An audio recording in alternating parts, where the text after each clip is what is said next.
Welcome to the Transform with Vance podcast, where transformations begin every day, and I am your host, Vance Hines. So let's get started. Hi, this is Vance Hines, and I'm here with the one and only Caitlin K. Caitlin, how are you doing today? I'm doing fantastic. How you doing? Oh, I'm doing great. I can't complain. You know, I made it through another week, so that's good. Hey, there you go. That's all you can do. Yeah. So, tell me, where do you live? Where are you from? I currently live in New London, Connecticut. Originally from Rhode Island. Do So you just know generally the New England area. Do you know Jennifer Jolliker? I do know of her. I haven't met her yet. But yeah, I'm familiar with her and her company. Because very famous in Rhode Island with all the, especially with the charity work she's done, and so very, very well known, in the area. Very nice. She's the only Rhode Islander that I know, so Yeah. that's my only reference. We're a really small state, so you tend to if you don't know somebody, you know somebody who knows somebody. It's very, very close relation because it's such a small area. Hey, now, do you see you're in Connecticut? Where in Connecticut are you? So Connecticut's like a rectangle, and it's like the bottom right corner, on the opposite side, like the east coast of the Connecticut. So about 2.5 hours from New York City. And so what's the name of your town again? New London. New London. Yeah. Oh, so when they landed here, they named it New London. I mean, that's like New England, New London. Yeah, that's right. I've never thought about New England, so yeah. That's right. New England, you live in New London, New England. Yeah, exactly. All right.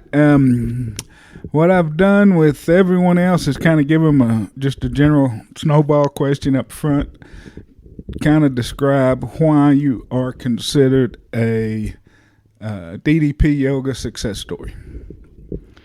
I think for my story particularly, I think when Dallas and I were really talking about it, he really liked the fact that, I kept persevering.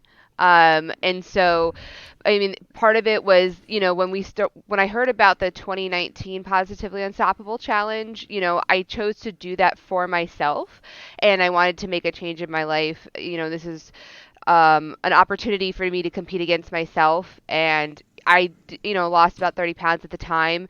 Didn't win, which was fine for me because that's not what I was really in it for.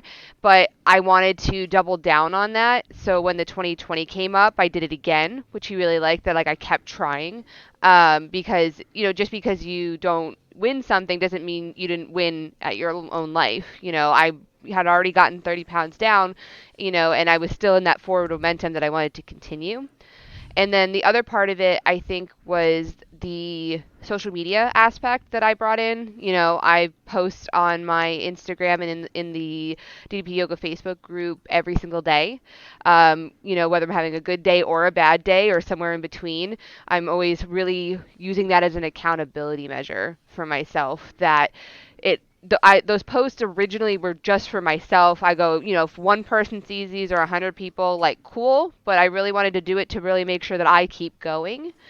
And so I think that really over time it became important for me to show people my vulnerability, show people that it's not all sunshine and rainbows in this journey. There's times where you have really tough times, and then there's times where you have really awesome success.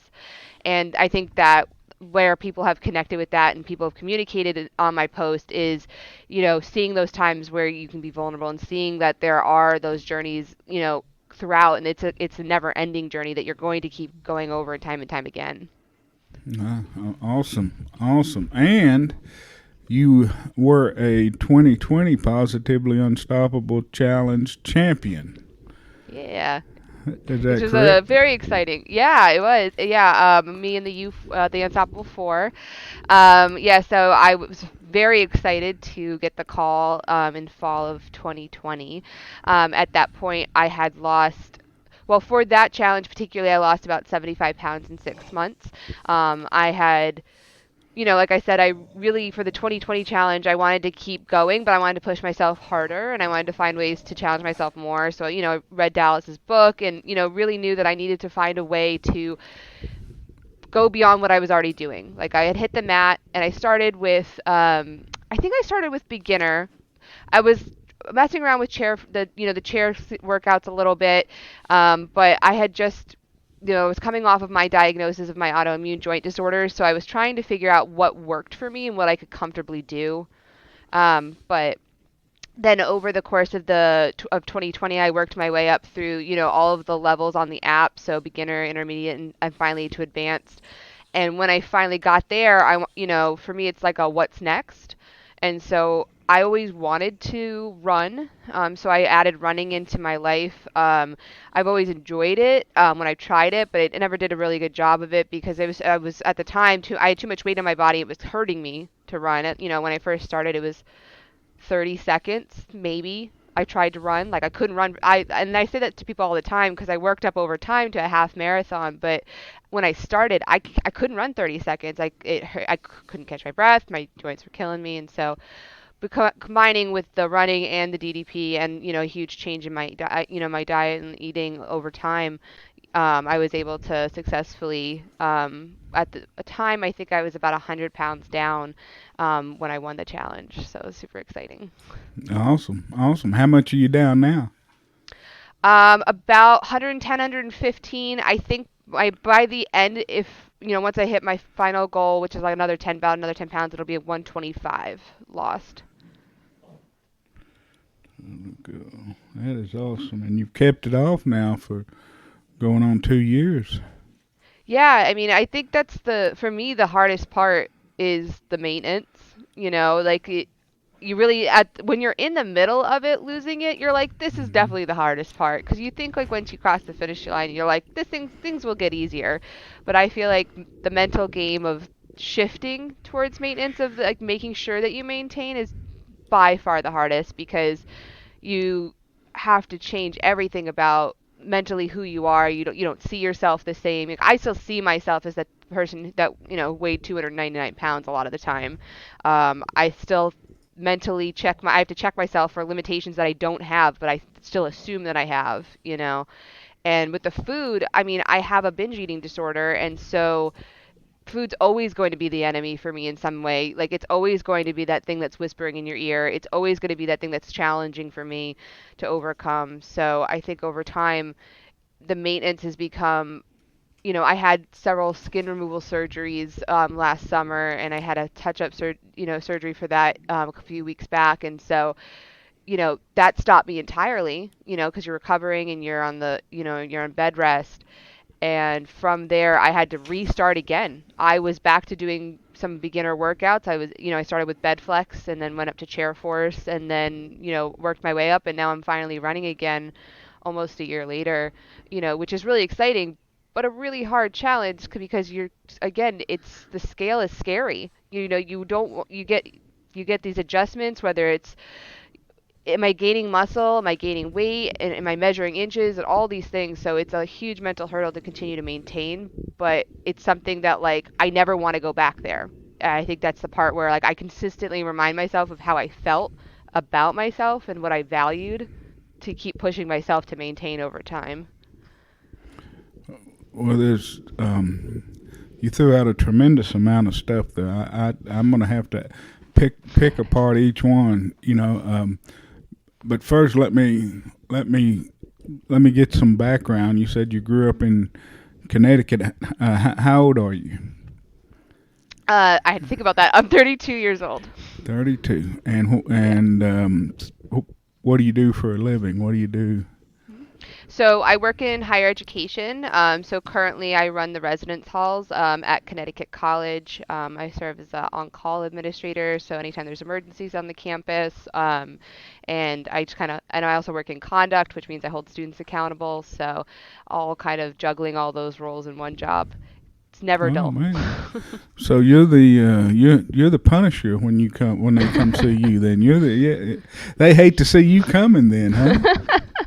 I mean, I hope not, but yes, sometimes they get that email from me and they got to meet with me and have a meeting and they know what that means. But usually it's not too bad. You build a rapport with the students and they're good kids and over time it's one of those you're not a bad kid, you just made a bad decision. And so having those conversations with them. Yeah, well, shit, I don't know. I never did like any of my conversations in college I had like that. I seemed like always getting in trouble some means or manner. There's always a few of them. Well, the first time I went to college, college wasn't my main focus by any stretch of the imagination. I mean, classes were an inconvenience, I think, having to attend classes. I ended up flunking out. I had a 1.67 GPA after 2 years. So my first run at college didn't amount to much, but I sure had a good time, though. We definitely have those students every year. That is not out of the norm. There's always a handful that just sometimes college isn't for you, and sometimes that you just need a few years to, like I said, you need to marinate a little bit, and then once you've marinated, then you're ready. That's right. My dad put me on the docks. He said, if you ain't going to college, he had a friend in the trucking transportation business. He put me on the docks, and I ended up losing 2 toes on the docks, and so that made me really, when I went back to college, I really wanted to do good. That gave me some pretty good incentive to go back to college and work hard. Oh yeah, that'll set you straight real quick. But I can tell you though, back then, workers' comp paid well. Shit, my tow money got me a new truck and a boat and a trip to Alaska. So shit, I'd give them some more. If they paid like they did back here in the 80s. Yeah, wow, that's awesome. But yeah, anyway,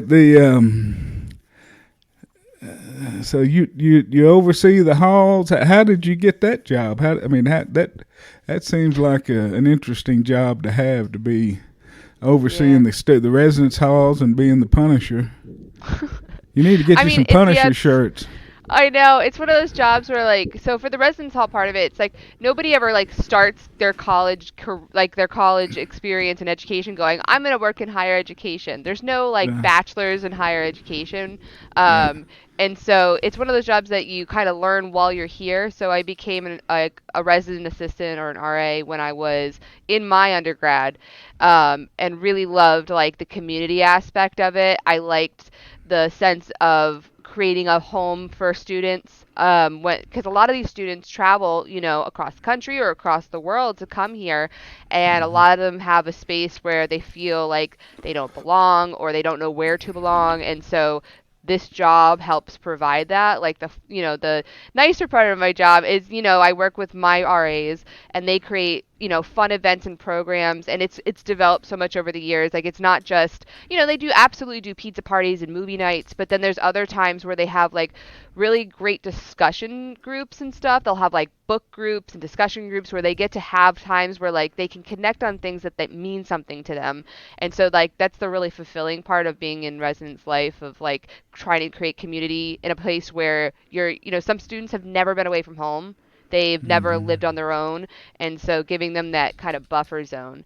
And I think that's the other part of my job when doing conduct is it's not quite what it used to be in the sense of punishment, but now it's a lot more having that conversation with students of, okay, you went on your own, and you had those moments where you made a decision, and this is what the decision had an impact on. Particularly think about students who drunk drive, right?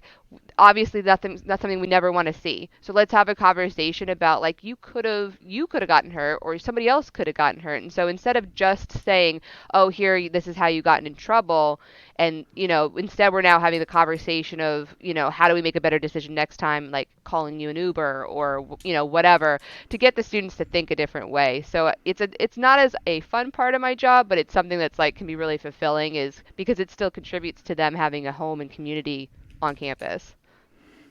So let's see, said you were what, 32, 33? What did you say? Yeah, I'll be 33 this year. Yeah. Be 33. And you went to the University of Connecticut. You went to the same college you're working for now? No, I work at Connecticut College. I went to Rhode Island College for my undergrad, and then I went to Walden University for my master's, and I graduated with my doctorate this year in January. Oh wow! Congratulations. So, Thanks. did you have to do what do they call it? A dissertation, a doctoral I did. dissertation? What did I you do all yours yeah. on? What did you do Um, yours s- on? so this is my focus was so it was a higher education doctorate. Hmm. And Well, I so need to be my focus. calling you Doctor K. I mean, technically, yes, that's the title. Yeah. It's weird, like if you're not like a medical doctor. I'm always like, yeah, it's a yeah, but it also my dad was a corpsman in the Navy, so he's Mm. Doc. So for me to be called Dr. K is like weird because my dad was always the doc.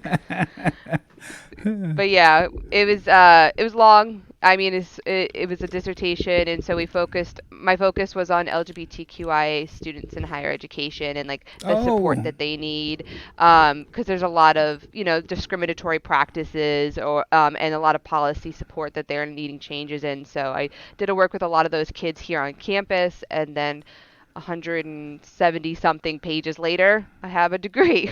oh wow! Congratulations. Yeah. Every time you speak, I have more questions. That we're never going to get anywhere, Doctor K. We're never going to get anywhere. So the okay. So can you say what all the letters are that Yeah. are in that right now, and Yeah. what they stand So, for? yep. So LGBTQIA is lesbian, bisexual, LGBT. I had to like think about it. Lesbian, gay, bisexual, transgender, uh, queer, intersex, and asexual. And then you Well, could a lot of people add a plus because there's more. yeah, and I mean, I was looking at the more like on Dukes, and it's like there's two Q's, one for questioning Mhm. and one for queer.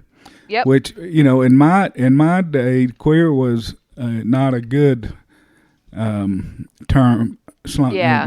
to use. But now it's accepted.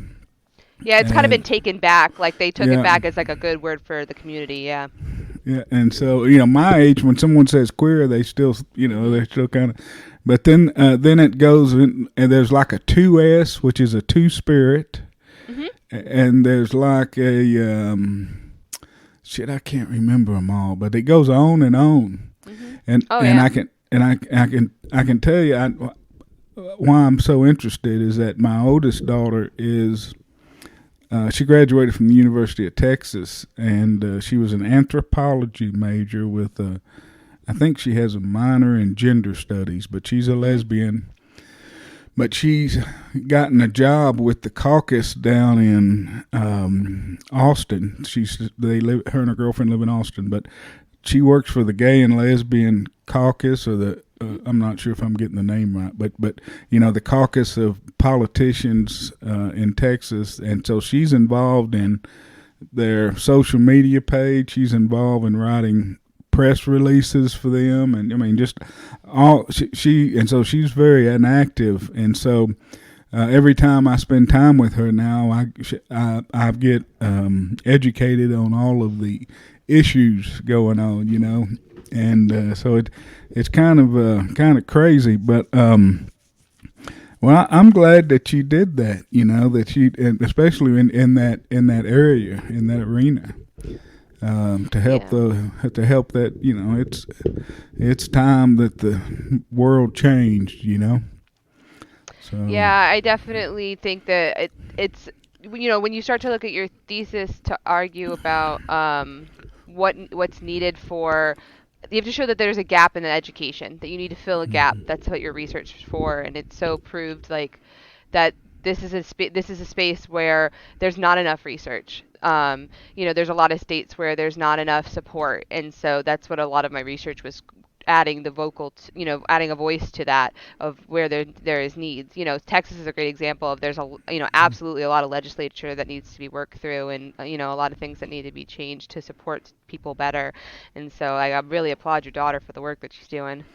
yeah, she's well, the latest. Well, Texas is, the big urban cities are Democratic and liberal, Mhm. Everything else is ultra conservative Trumpers type. And Mhm. but I forgot where I was going. Oh, I know. But there was recently a an AG decision that talks about, first they passed some kind of law, but now they can go after parents who criminally who provide, um, I know I'm going to get the term wrong, but the transgender therapy, or Mhm. I don't know. I know I'm getting the words wrong, but they criminalize. They provided an avenue to to charge parents of criminal acts if they go out and get medical treatment for their adolescent kids, under Yeah. 18-year-old kids. And the AG wrote a pro opinion of that legislation, and so my daughter was all bent up in arms about that. So it's crazy. They're fighting an uphill battle here in Texas. Yeah, she doing hard work. I really applaud it. It's no Yeah, joke. Like we come a lot way in a lot of states, but definitely there's more work to be done. yeah, Texas and Florida, and it seems like there's a bunch of other ones. Oh yeah. But all right. So, well, tell me this. A couple of questions I have. Like, tell me what she introduces herself as, her pronouns as she and they. Mhm. So tell me what a they pronoun means for an individual. Is that something that And you can? yeah. I didn't have the heart to ask her. I didn't want to hurt her feelings. Yeah, I think it's person to person about what it means to them. So when I introduce myself and people, if someone asks my pronouns, I also say she, her, they, them. Yeah. For me, it means that I subscribe to. I was born, female. I'm cisgendered female, but I also what it means for me to say they them is that I don't always subscribe to like the gender rules. I don't think those have to be as rigid as they once were. So if someone wants to refer to me as they them, cool. For some other people that might mean that, they don't fit they don't always feel like they are she doesn't always feel like she's she or they. She doesn't feel feminine. She might not feel identifying with that. And so they them offers a space where there's a lot more of an amorphous area, like a gray space where you Yeah. can kind of test out how you're feeling about different things. But like I said, that's very person to person about what that means to them. So what it means to me doesn't mean the same thing to the next person. And now, when you say that you were born cisgender, that means a Mhm. female. That means that Mhm. you were born identifying as female, Yep. and that you are attracted sexually to men. No, so cisgender talks about what it means. It means that you were born the biological. I was born a biological female, so I was born with like Okay. all the female parts. Like so that's like so when when someone says they're transgender, that means that they might be a different gender than they were assigned at birth. Cisgender Okay. means that I am the gender that I was assigned at birth. I am biologically female. So that has Uh, specifically to do with your gender. so doesn't have anything to do with sexual preferences, I think. Nope. See, I misunderstood that then. Okay. All right. All right. So now, tell me how big the University of Connecticut is. So that's actually a different school. We get this a lot. So I know. UConn, it's a Oh, massive it's state you. Oh, institution. yeah, Yeah, Connecticut College. Yeah, yep. So we're a lot smaller because we're not a state institution. Yeah. So there's about 1,600 students at this college, where there's like tens of thousands at UConn. But yeah, no, Connecticut College is a lot smaller, private liberal arts school. Well, that's kind of what I placed when I went to Austin College here in Texas. But we had about 12 to 1,300 students total. Now, tell me how has this generations of students changed from the generation of students that you went to school with? I think that particularly with COVID, there's been massive changes. Yeah. Um, so I graduated my undergrad in 2012, so it's been 10 years, right? In 10 Mm-hmm. years, even pre-COVID, 10 years is like there was a huge shift in higher ed because the millennials finished and we have this start of this Gen Z generation. They're very different from my Mm-hmm. generation to the next. Um, I think particularly communication is different. They're very digitally focused, they're less in person. But then when COVID hit, they got so used to, being away from everyone that we're coming out of this and they have no sense of how to communicate or a desire to go out and communicate in person. If you think about a freshman coming into college this next year in the fall, has not had a normal year since their sophomore year of high school. And that's a huge developmental gap for them because that's the big years, right? That you learn how to like have a high school experience and you interact with people and you learn how to have social cues and norms and all of those things. And they didn't have a lot of that. Um, so what we're seeing from students is first a huge shift in like how they're interacting with people, but also at the same time like how they want to have their education, how they want to, interact. I mean, I would say like activism's huge for this generation. They absolutely want to be involved. They want to have a voice. I think that's been really important for a lot of students is, whatever side you stand on for any issue, they want to be able to voice that. I've noticed that a lot more. I think they, in a healthy way, challenge a lot of, things. They question more. um, but I also think that at the same time, I think there's a misunderstanding where people think they're just pushing back just to push back. But I think so many of them do it for their education. That's one of the wonderful things I see about this generation is they're so incredibly passionate about learning, and not just in like their degree, but anything. They want to know more about like the world and why things work and how things work, that they're constantly asking those questions, which I think has been so cool to see that evolution over time. Well, I mean that's what Socrates got killed for was get teaching the youth to question everything. So I think Mhm. that's awesome. But um, in this time and age, when facts are fluid, there is no what we can't even agree on what a fact is in this time and Yeah. age, and so how do they decide what to what education they go, who they're going to listen to, what do they follow, what are they looking into? I mean, are they coming up on each side how they were raised, or I mean, how do you teach them to look for what I think is the facts?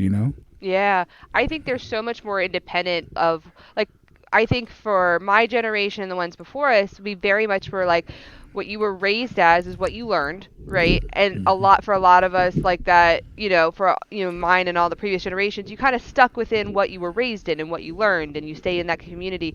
You saw some of that shift I think in my generation of millennials, like we started to push away from that a little bit more. We stepped out of we retained what our parents taught us and but we have our parents' beliefs, but then we started to shift away from that a little bit and we checked out other things.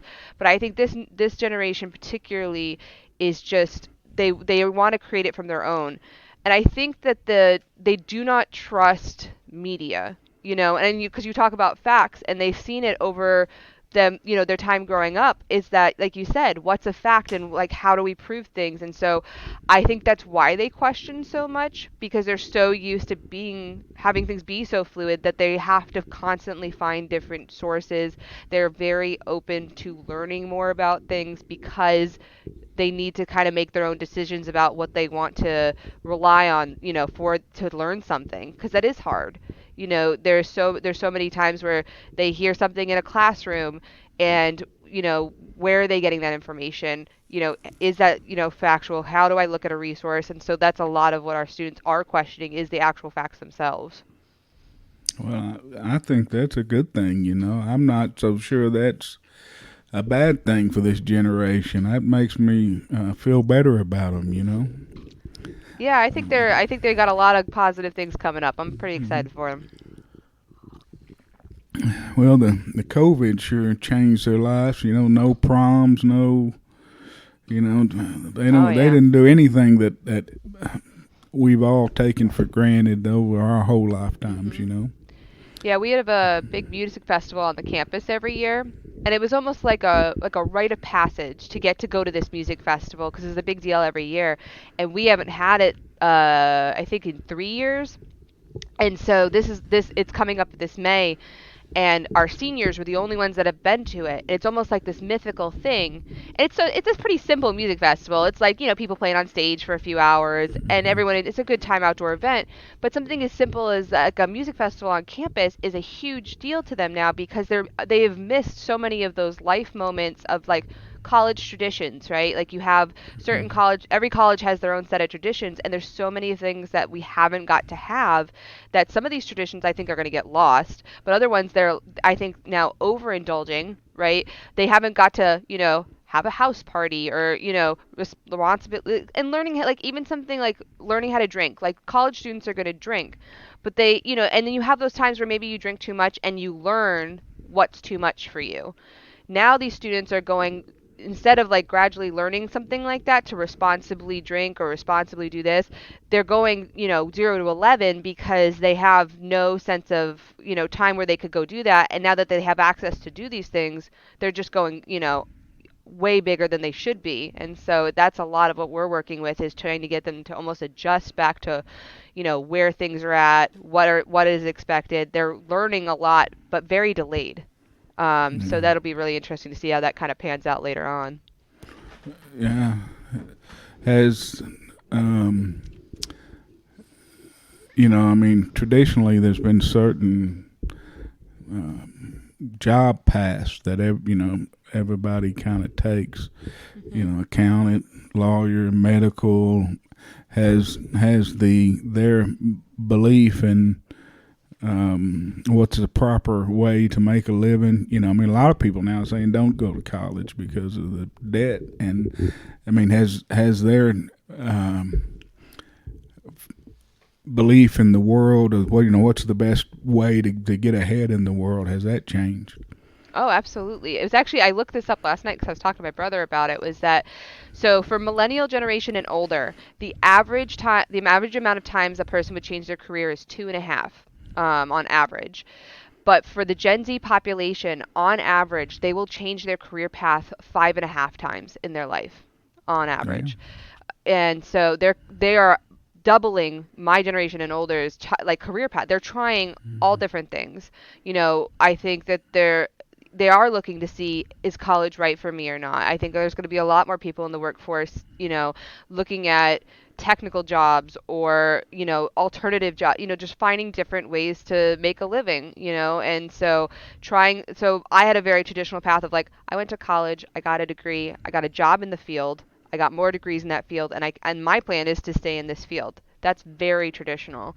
My brother, who's only a few years behind me, he's still like on the end of the millennial generation, but like he's had multiple careers and he's done very well for himself. But he's changed a few times. He's 30 this year, but he's changed his job a few times, and to no detriment. But he just tried this and didn't like it and went somewhere else. And I think that's what a lot of them are doing is that they have this flexibility, and particularly when COVID came, like everything shut down anyway. So a lot of them had the time to sit there and go, okay, do I really like what I'm doing? Or am I going to continue doing something else, and not Hmm. pay for a fortune? Because, like, it is. I joke, but I have student debt to the level that I call it monopoly money, Yeah. and that's not worth it for everybody, right? Like, Yeah. it's at some point that Hmm. money is just crazy. And so it's like, yeah, I'd rather go and do some technical job or something that's not going to end up in, hundreds of thousands of dollars of debt. It's crazy. Hmm. Yeah. Now, I want to back you up just to kind of. It's what I normally do, but you've raised so many questions for me. If I don't ask you the question, I'll forget it. So if I'm jumping around, I apologize. No But if I worries. think of something, I gotta ask you. Shit, I'm old. But all right, I with everybody else, I kind of worked them through their childhood to find out, what just to get an idea what they were like growing up, where did they have any issues growing up, just to kind of get a feel to how you got to where you are today. I just kind of work you back through your past some. So you said you were born, spent a lot of your life in Rhode Island, I guess. And Yeah, I was a Navy brat. My father was in the Navy for ah, 35 years, so I moved a lot, but Rhode Island's where I majority spent my life growing up. and where did you go to high school at? Westerly High School, so in Westerly, Rhode Island, which is like right a coastal town right on the beach. Oh man, that's nice, huh? Yeah, it's a beautiful town. And did your dad discourage you from going in the Navy? I think my dad knew that the Navy couldn't handle me. It's good. That's good. How many brothers and sisters? That kind of thing. I have one younger brother, Sean. He's 2.5 years younger than me. And so you said he's changed fields. What's he doing now? He works in sales for I think a German or European company. It's one of those ones where you just say he's in sales because you're like, what do you do? And then he explains it to you, and you're like, uh-huh. Now and so you see when let's see I think you said your weight had gotten up to 299, and were you is that something that you struggled with as a child, or was that something that came later in life, or kind of tell us how you got to where you are physically? I mean, did you do Yeah. sports and that kind of thing? Yeah, sure. So I think several things run in tandem with this in my journey of, so I was always really thin as a kid. I didn't really put weight on until I would say end of middle school. So right up until then, like I was like rail thin. My metabolism was on point. I just like I always and my mom is a phenomenal person of like she always made us sure like she had a hot breakfast and a hot dinner for us like every night. That woman just busted her butt. But she always made sure meals were really healthy, like making sure like for example at dinner there was always like you had the protein and you had your vegetable and your glass of milk or whatever. And so she just always really made sure we ate really healthy. Um, but I know that like I remember as young as like I remember in first grade like like I have memories of like overindulging in like a food item, and then unsurprisingly, like when I hit puberty and you start your teens and hormones come in, like I started wanting more food. And so there'd be times where I would eat too much. But again, my metabolism's really good and I was always really active. As the little kid, I played soccer, or basketball and then, did karate in high school. Like I was always an active kid. And so with my mom's healthy meals, me staying active, even if I was overindulging in something, it was wasn't a big deal because I was still thin. I wasn't noticing any differences. But then into middle school, late middle school, I didn't know at the time, but I was slowly starting to develop depression. I had a really hard time, with my father moving around a lot. So he did what was called geobatching. So it's when a military family, they'll stay in one location so that the family's lives are not disrupted. My father did a wonderful thing of, he went and was deployed he lived in Georgia and lived in Spain, through my middle school and high school years, and into college because he didn't want our lives to get disrupted. But then he was gone. And through my childhood, he was also deployments, after 9/11, he was a submariner, so he was gone a lot. And so that was really hard for me. I never really processed it or talked about it. And so had a lot of tough time with that and dealt with it later. But, that builds up and then you have your hormones and all that sort of depression stuff coming in. So it all perfect storms into I don't know how to deal with this. And food for like many becomes comfort, that Mm-hmm. fills a void. And so high school started and I was like I said I did the karate, but that was like not as frequent. And I had more access to, I got a job, so I got money and I got a car, so I have these things where I can go get food, so I could get more food. And so I definitely started gaining weight. I would say sophomore year of high school I really started to put on more weight. um I mean, I'm tall. I'm 5'11". I was 5'11" very early. I was very tall. I think I finished growing like middle of high school, and I grew up in an Italian town of like people are like 5'1", all of them. So, I mean, I already so like some of the weight distributed fine because of being so tall, but then like I started to notice stretch marks, and I started to notice that clothes weren't fitting right, and I felt really uncomfortable in my body. But instead of trying to address it in a healthy way of like, okay, I need to do this or that. And I didn't know that. So instead, like I hid my body. I put more clothes on, I covered myself, and I didn't really acknowledge it. And I ate more. But I really ballooned, I would say, when I hit college because, like I just said when I was talking about the students, first time on your own, and you don't have that like mom making healthy meals, and you don't have, you have the opportunity to like, if I want to eat like Pop Tarts and a can of Coke for breakfast, that's breakfast because who's gonna stop me? Yeah. And I didn't really deal with the mental side. I had no idea what was going on. I then slowly started to realize I was really depressed and the depression was getting worse. And then I started to realize that I had a binge eating disorder, something that I never really identified until then. But I still didn't really do as much about it. I didn't. I would try a couple times. Um, my mom was always trying to help me, like, do we need to go see a nutritionist? Do we need to do Weight Watchers? Let's work out we'll do a 5K together. And she was always like super supportive in trying to like do that. But I always felt so bad about myself that I didn't even really want to acknowledge it in some ways. Um, and so I then graduated and I, got a job and started working in college. And then I just gained more and more weight. And so I peaked at 299 pounds. I got on the scale and I was like, I can't hit 300. I just can't. And at that point, I felt I most likely was pre-diabetic. I was never diagnosed, but like I had all the symptoms. Um, and I obviously felt really run down. And so that's when I found DDP um, in 2016. I found it through Reddit. There was a Reddit post of a guy who had a really good success with it, and so I like looked into it. And like many, I noticed that like you could like have different ability levels. So that's when I started to um, you know, check out the program. My dad had Dallas's original book. I cannot remember what it is. It's like got Dallas is like standing on the cover. It's like a white cover. But anyways, it's like one of his first books, and my dad had that, and I remember that. And so I think that's why I was like, oh, dad tried this, and I think he liked it, and so I'll try it. And so I started doing the Wired G DVDs, throwing it back, and did those for a while. And then I started joining a hip hop dance class that I really liked, and so I had a lot of success with that. And I've always loved dance. I love movement.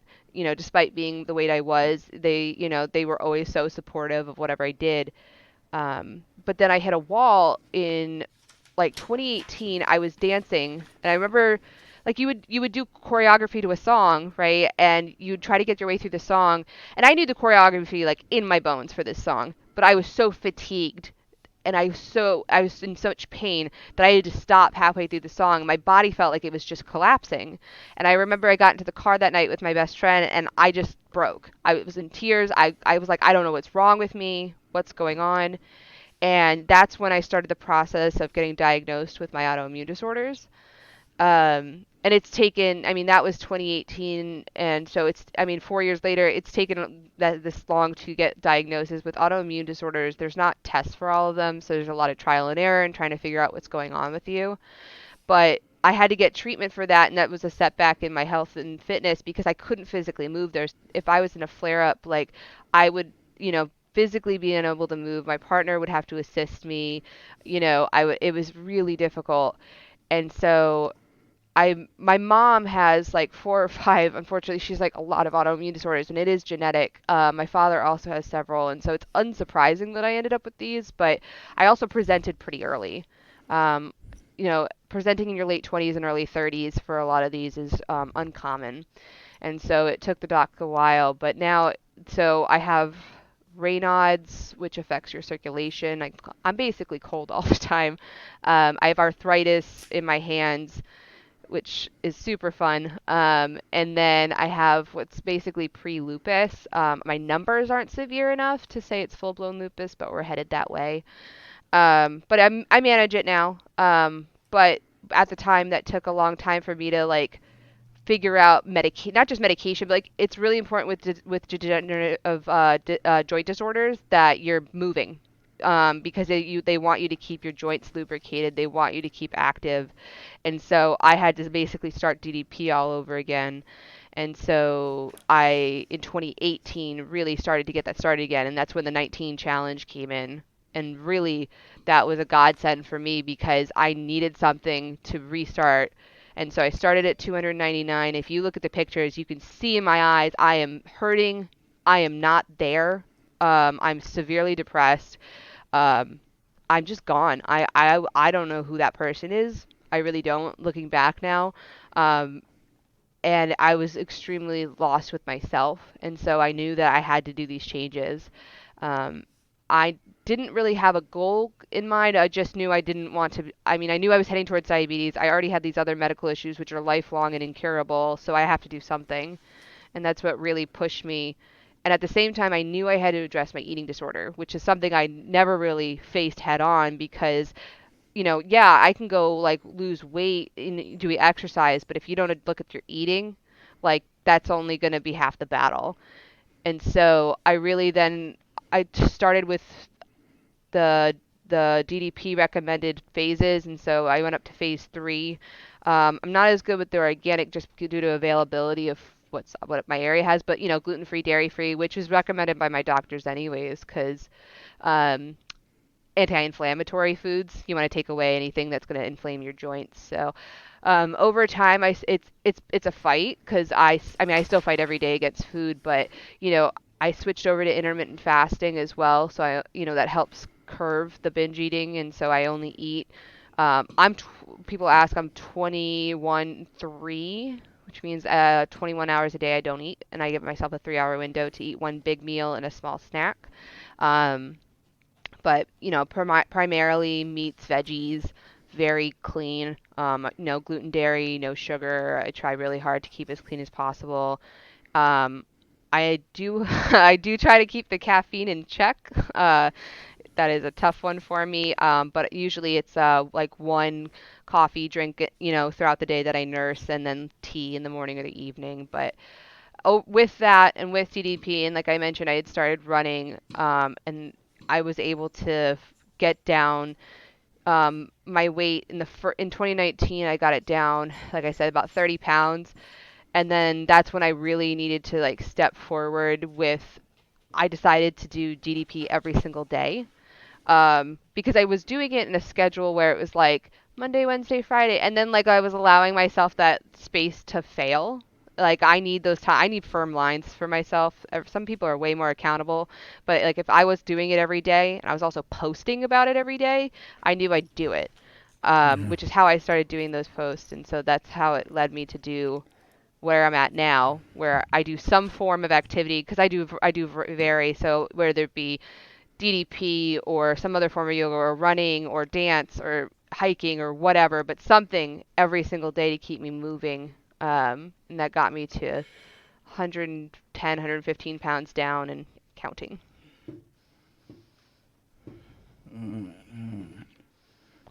I love it when you speak. I'm making notes over here, so don't think I'm not listening. I'm No making worries. notes, and I'm also, shit. It takes me 2 minutes to get out a sentence, and people from New England up there speak a lot quicker than I can think. Sorry. So yeah, so it takes me a while to get out a sentence. I was literally in North Carolina yesterday and I had to keep slowing my words down. I felt bad. Well, I mean, just do you. They'll figure it out. Shit. All right. Now, first thing I want to jump on is the eating disorder, and I'll tell you why.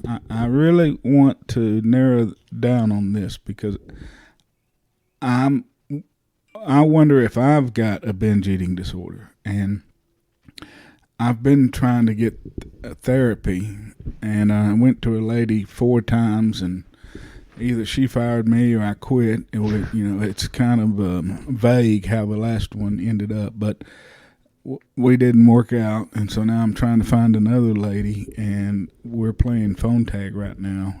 But I don't know if I've got an eating disorder, but I know a binge eating disorder, but I know that I binge eat an awful lot. I diet, binge eat. So I know, I don't know if I meet the clinical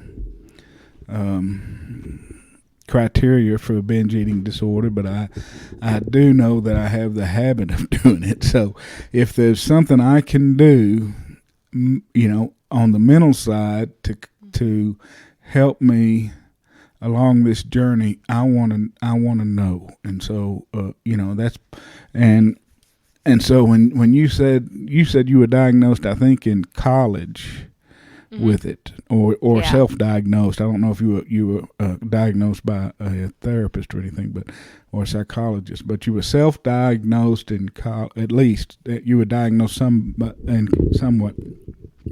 So tell me about the binge eating. Tell me why you thought you had a binge eating disorder, and why. Yeah. So I think so.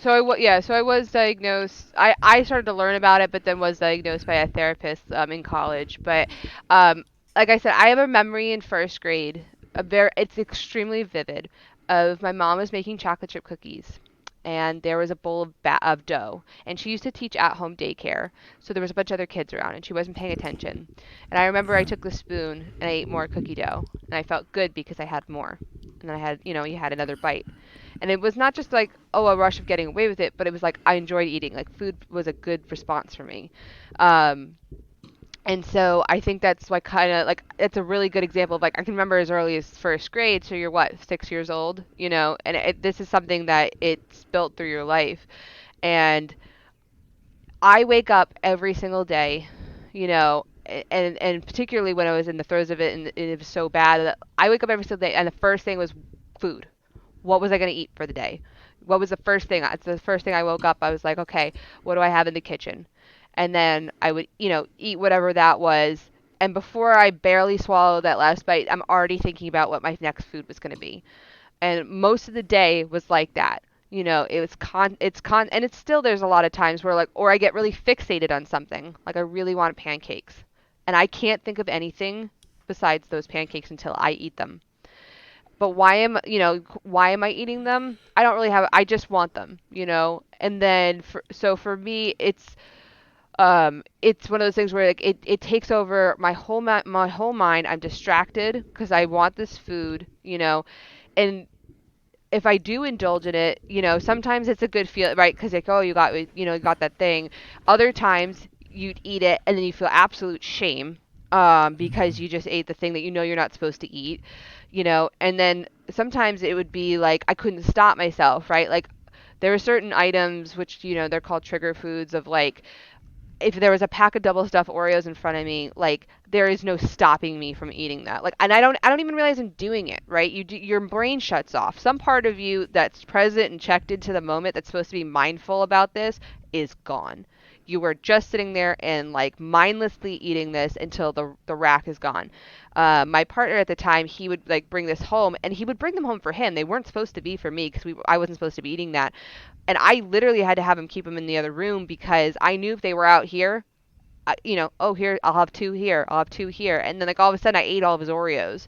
And but that was just a nonstop thing, and so it is that compulsion. Whether it's the wake up and all day you're thinking about the food, and even if you get that item, if I finally had the pancakes, it never feels good as you thought it was, as your brain's telling you going to be. I view it as like it is the addiction that you can never be sober from because you need food to live. If you have alcohol, that's the same way where you're constantly thinking about getting it. You need your next fix, you need your next, drink. But food, like you're always going to have to feed your addiction, but how you feed it has to change.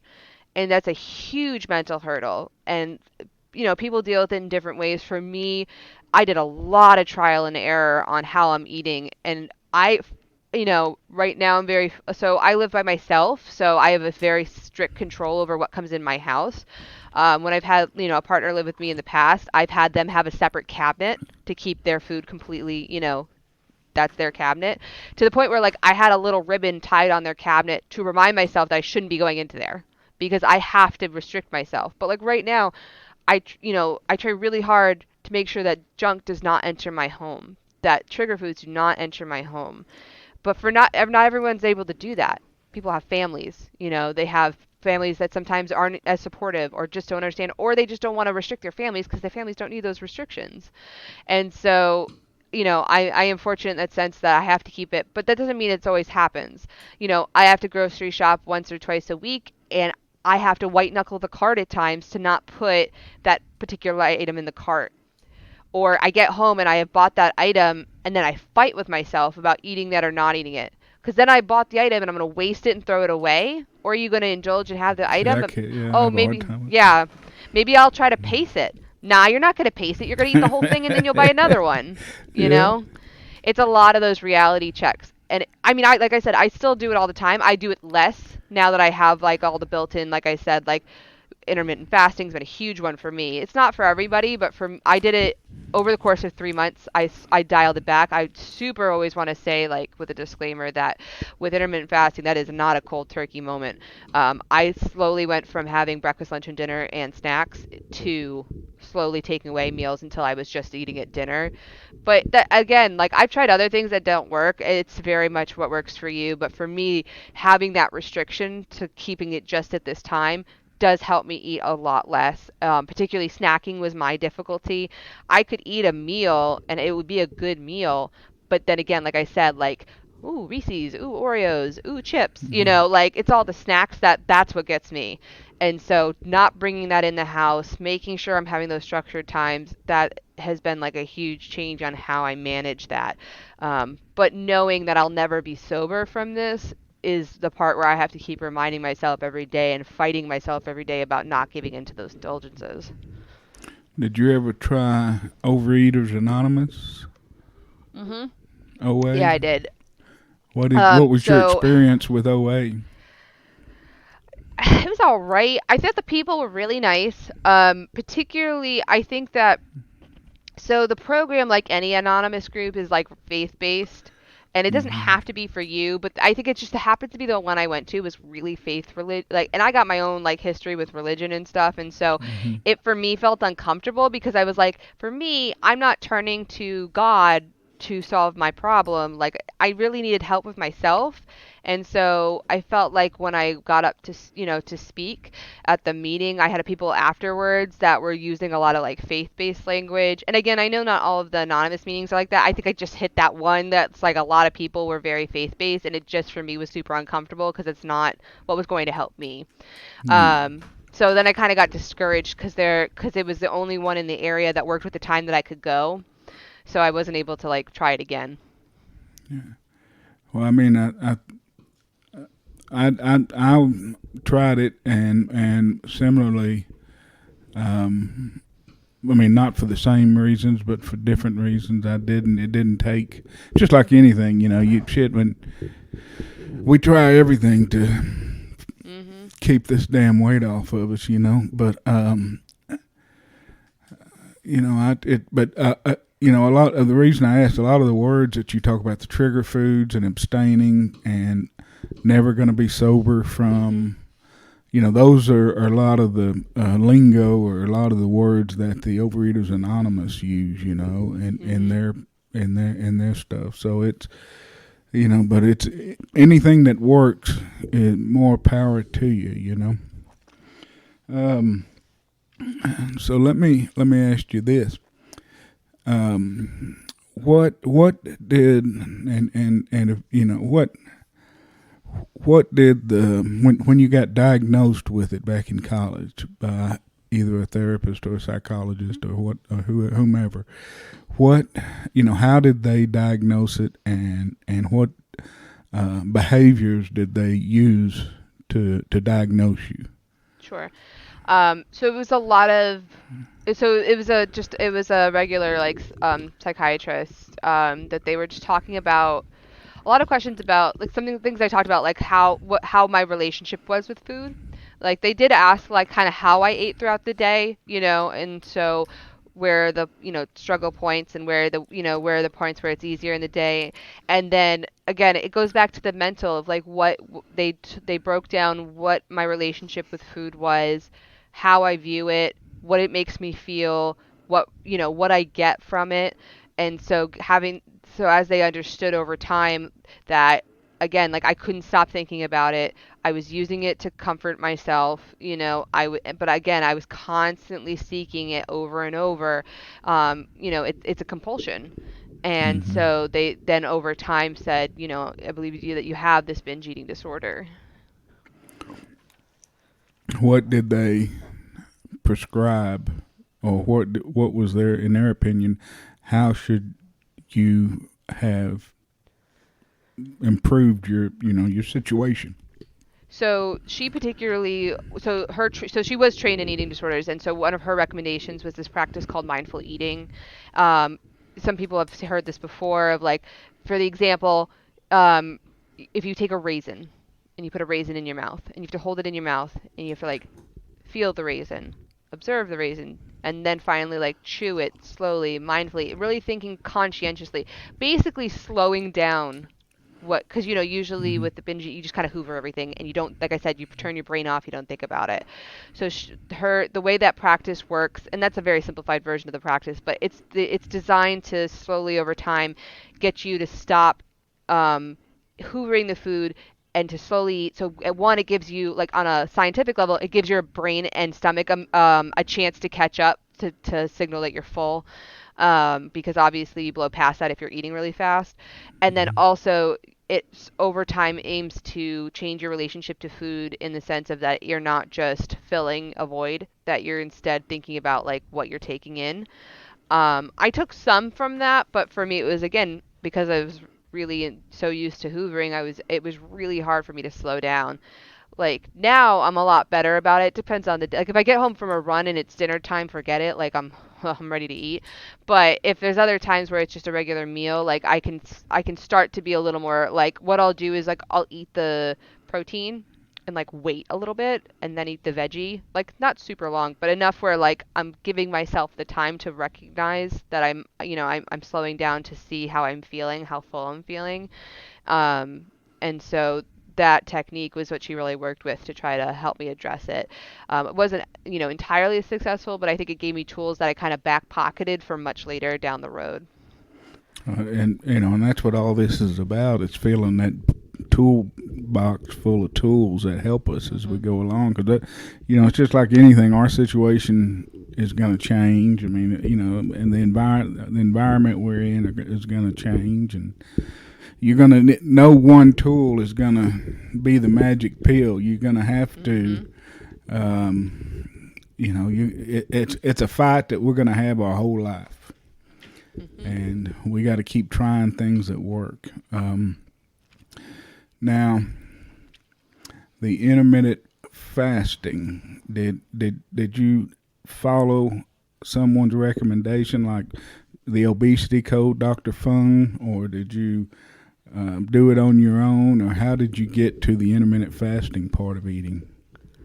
I did do it on my own. I did a lot of research about, like, there's different types of intermittent fasting, but I saw that particularly for people who have binge eating disorders, it's helpful to curb your the time window in which you give yourself to eat.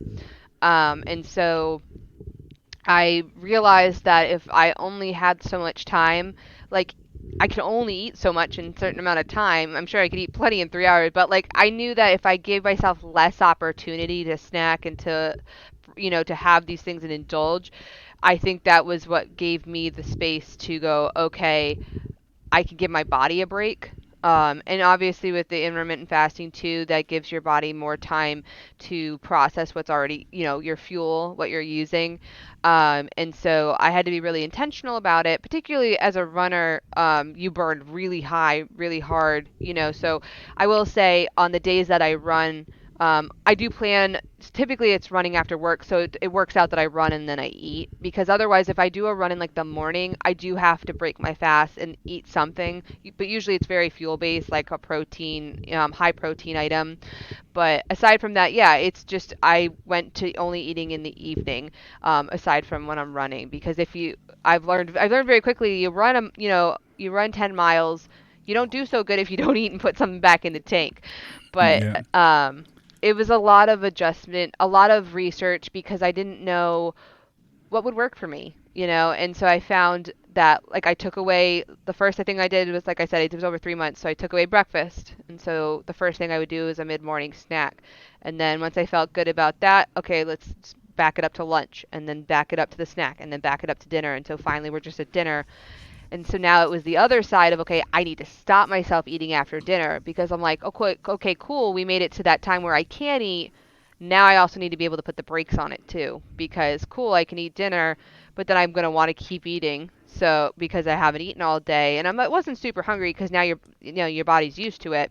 But then I gave myself, this drug, right? And you've wanted it all day and then you finally gave yourself, so your body's like, woo, let's eat. So it's now learning the other side of, okay, I did really good and I held off all day. Let's not mess it up on the other side by continuing to eat. And so that's when you cap yourself, to have that time window, which can be difficult some days, even now.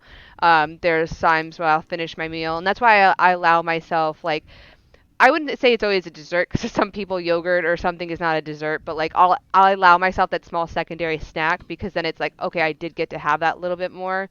So for me that feels good because then I'm like, okay, now I'm done and I'm gonna get ready for bed and nothing else. So for me that routine and restriction is what I thrived on because it kept my indulgences to a minimum. Now I tried intermittent fasting twice, Mhm. hard. I mean, I really, really tried it hard. And I read the obesity code by Dr. Fung, and I tried to follow some of his stuff. And I can tell you that the obesity code was the first book that I read, and I said, "Well, this book describes me." I mean, I really felt that the insulin resistance and the everything that he described and talked about in the book described my life, and so I'm 100% believer in intermittent fasting. Even though I can't figure out how to make it work for me, I can't control myself during that eating window. I mean, I won't stop eating. Period. And I'm able to do the fast no problem. But when I know that it's time to eat, I'm gonna eat, and I'm gonna keep eating because I know I've got to stop Mhm. at some point. And I, I could, and I could never make it work. But I'm a believer in it, but I just don't know how to make it work. Yeah, the stopping is definitely the hardest part. Like you said, like I got used to not eating all day. That's fine. I mean, there's some days that it bothers me, like especially when you're having a bad day or you're stressed or something, like you're gonna want it more anyways because that's your response. Um, Particularly if I'm in a flare up and I feel horrible. Like all I want to do is like get home from work, collapse in the couch and just have food and just comfort myself because I'm in a lot of pain and I'm feeling very tired. Um, but aside from that, like, yeah, the stopping is honestly the hardest part for me is like I have to really set out like what I'm eating. Like, so I know what dinner is, but like I have to set the snack out mentally ahead of time because otherwise, yeah, I'll go back into the cabinets. And some days, yeah, I do like it's hard to like not go and get that extra snack, and sometimes it is. But that's what's really helpful for me is that I have almost nothing in the house, to which at the time I get really mad at my past self for like not stocking the cabinets, but I know later like that's going to be a good thing because I Hmm. don't keep any of that in the house to keep myself from when I have those really bad times. Like if I need to indulge out, like I absolutely have to, fine, here's popcorn or here's dried fruit and nuts, It's not something I really want, but if I'm truly wanting it, I'm truly hungry, okay, here, fine, but you're going to have a healthier option. You're not going to have, cookies or whatever because it doesn't exist here. Yeah, and you said earlier that you worked through the phases of DDP yoga nutrition. You did the Mhm. phase 1, phase 2, phase 3. And so it sounds like you've incorporated the DDPY nutrition into the intermittent fasting, Yep. and that seems to be what's working for you right now. Yeah, particularly because I can't have inflammatory foods. It causes so much discomfort in my joints to have any sort of dairy or gluten. It causes a huge amount of inflammation, particularly with my arthritis. My hands will be the size of sausages if I try to have like a glass of milk or whatever. Um, and so that I was doing that before I even really knew I needed to be doing it on a medical level, because I had started phase 3 before I got my autoimmune diagnosis. And my doc was then like, okay, you can't have gluten and dairy. I'm like, good news, I already don't do that. So the only thing I really had to cut from that was sugar, which is really hard because sugar is a very tasty item. And so thankfully I've always been a salty over sweet person, so it wasn't as difficult. But I mean, I think it was really hard to not I try not to have any, like, I don't do candy. I also don't do I don't drink. I don't have any alcohol because for me that's a waste of calorie.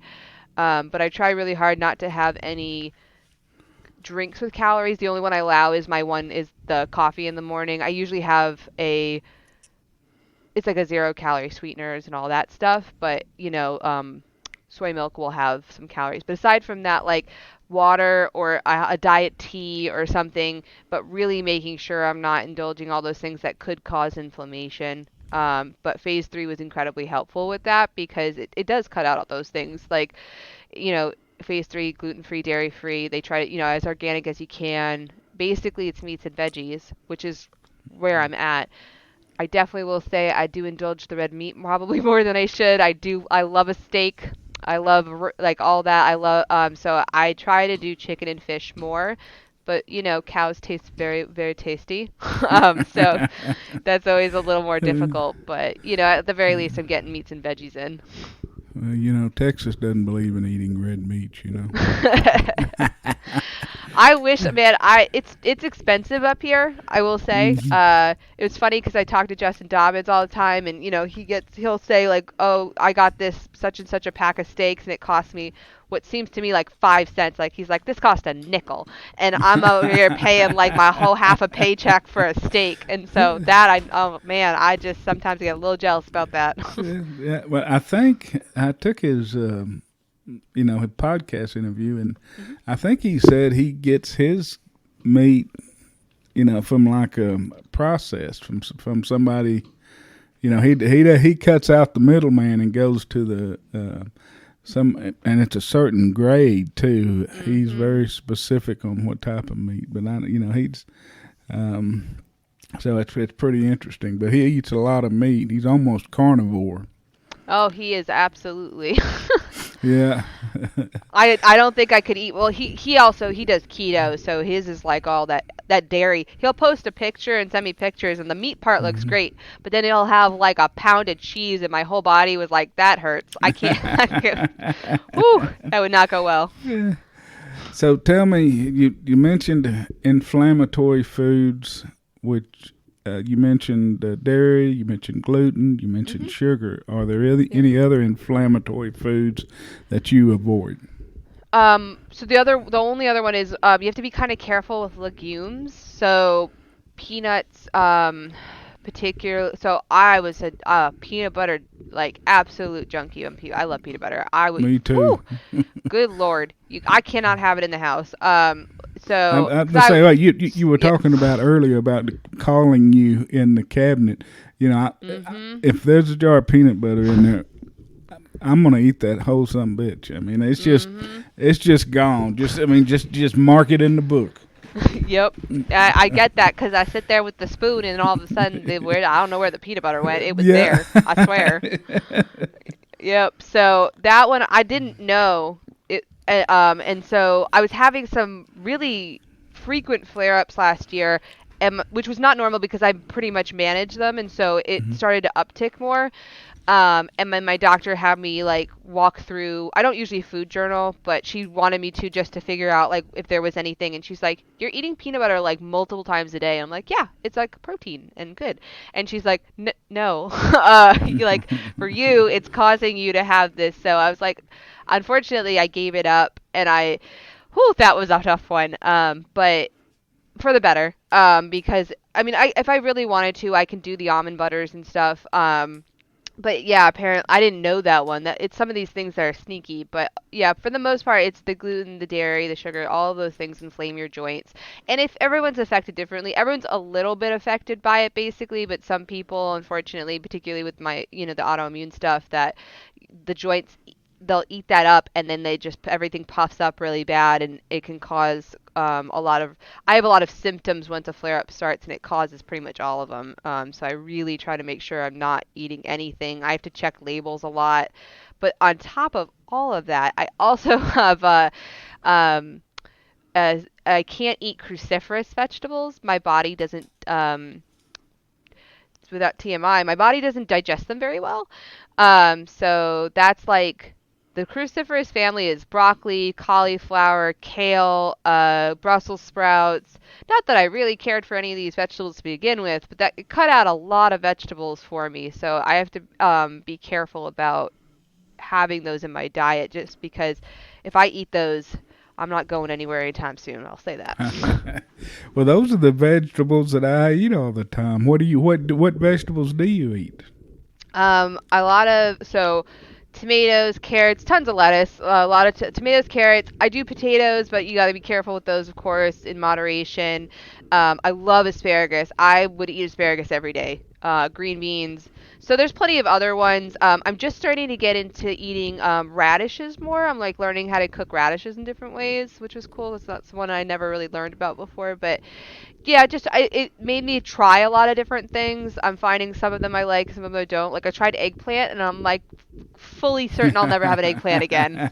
I'm good. Yeah. Just all set there. But yeah, so I had to like shift a little bit because the cauliflower particularly is such a like health substitute for everybody. Mhm. And and that's how I found out I've had these issues because I never really ate it before, but then I was eating it a bunch and all these things of all these, and then so I was using it and I was getting really sick, and then that's how we figured out that I was having, this I can't eat this like family of vegetables for whatever reason. Yeah. All right. Let me ask you about your Raynaud's. I mean, your autoimmune and your Raynaud's. Is Raynaud's the one where you got dry eyes where you don't things are you don't make the liquids? That's actually part of lupus. Some of them, there's a couple of them. A lot of them overlap. The Raynaud's is a circulation disorder. Oh, okay. So it particularly affects your extremities, so hands, feet, nose. Like if you touch my hands right now, it's warm in here. It's about Yeah. I always have to keep the house warmer. I feel bad for anybody that comes over. Currently the house is at like 74 degrees, which for me is almost comfortable. But if you touch my hands right now, they're ice cold.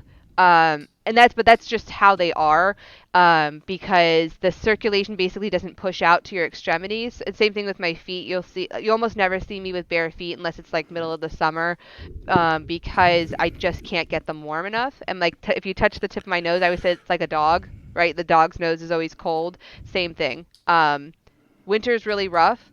Well, I that's am what I definitely was job thinking. searching further south. I'm definitely looking at some jobs that are not as cold because it's really so once I get cold, it's really hard for my body to warm back up.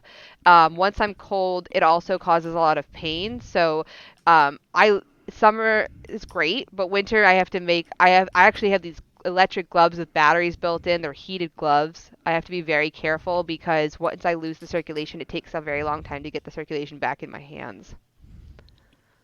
Yeah, you definitely need to move to a warmer climate. You need to I'm be working on in it. Florida, except Yeah. Florida is I don't know.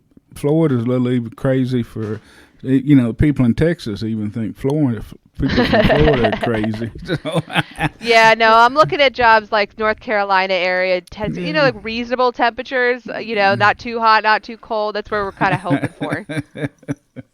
Yeah. Now the Autoimmune. So the way I understand autoimmune, I may not have it right, is that it's your body is attacking itself. Hmm. Is that an accurate statement?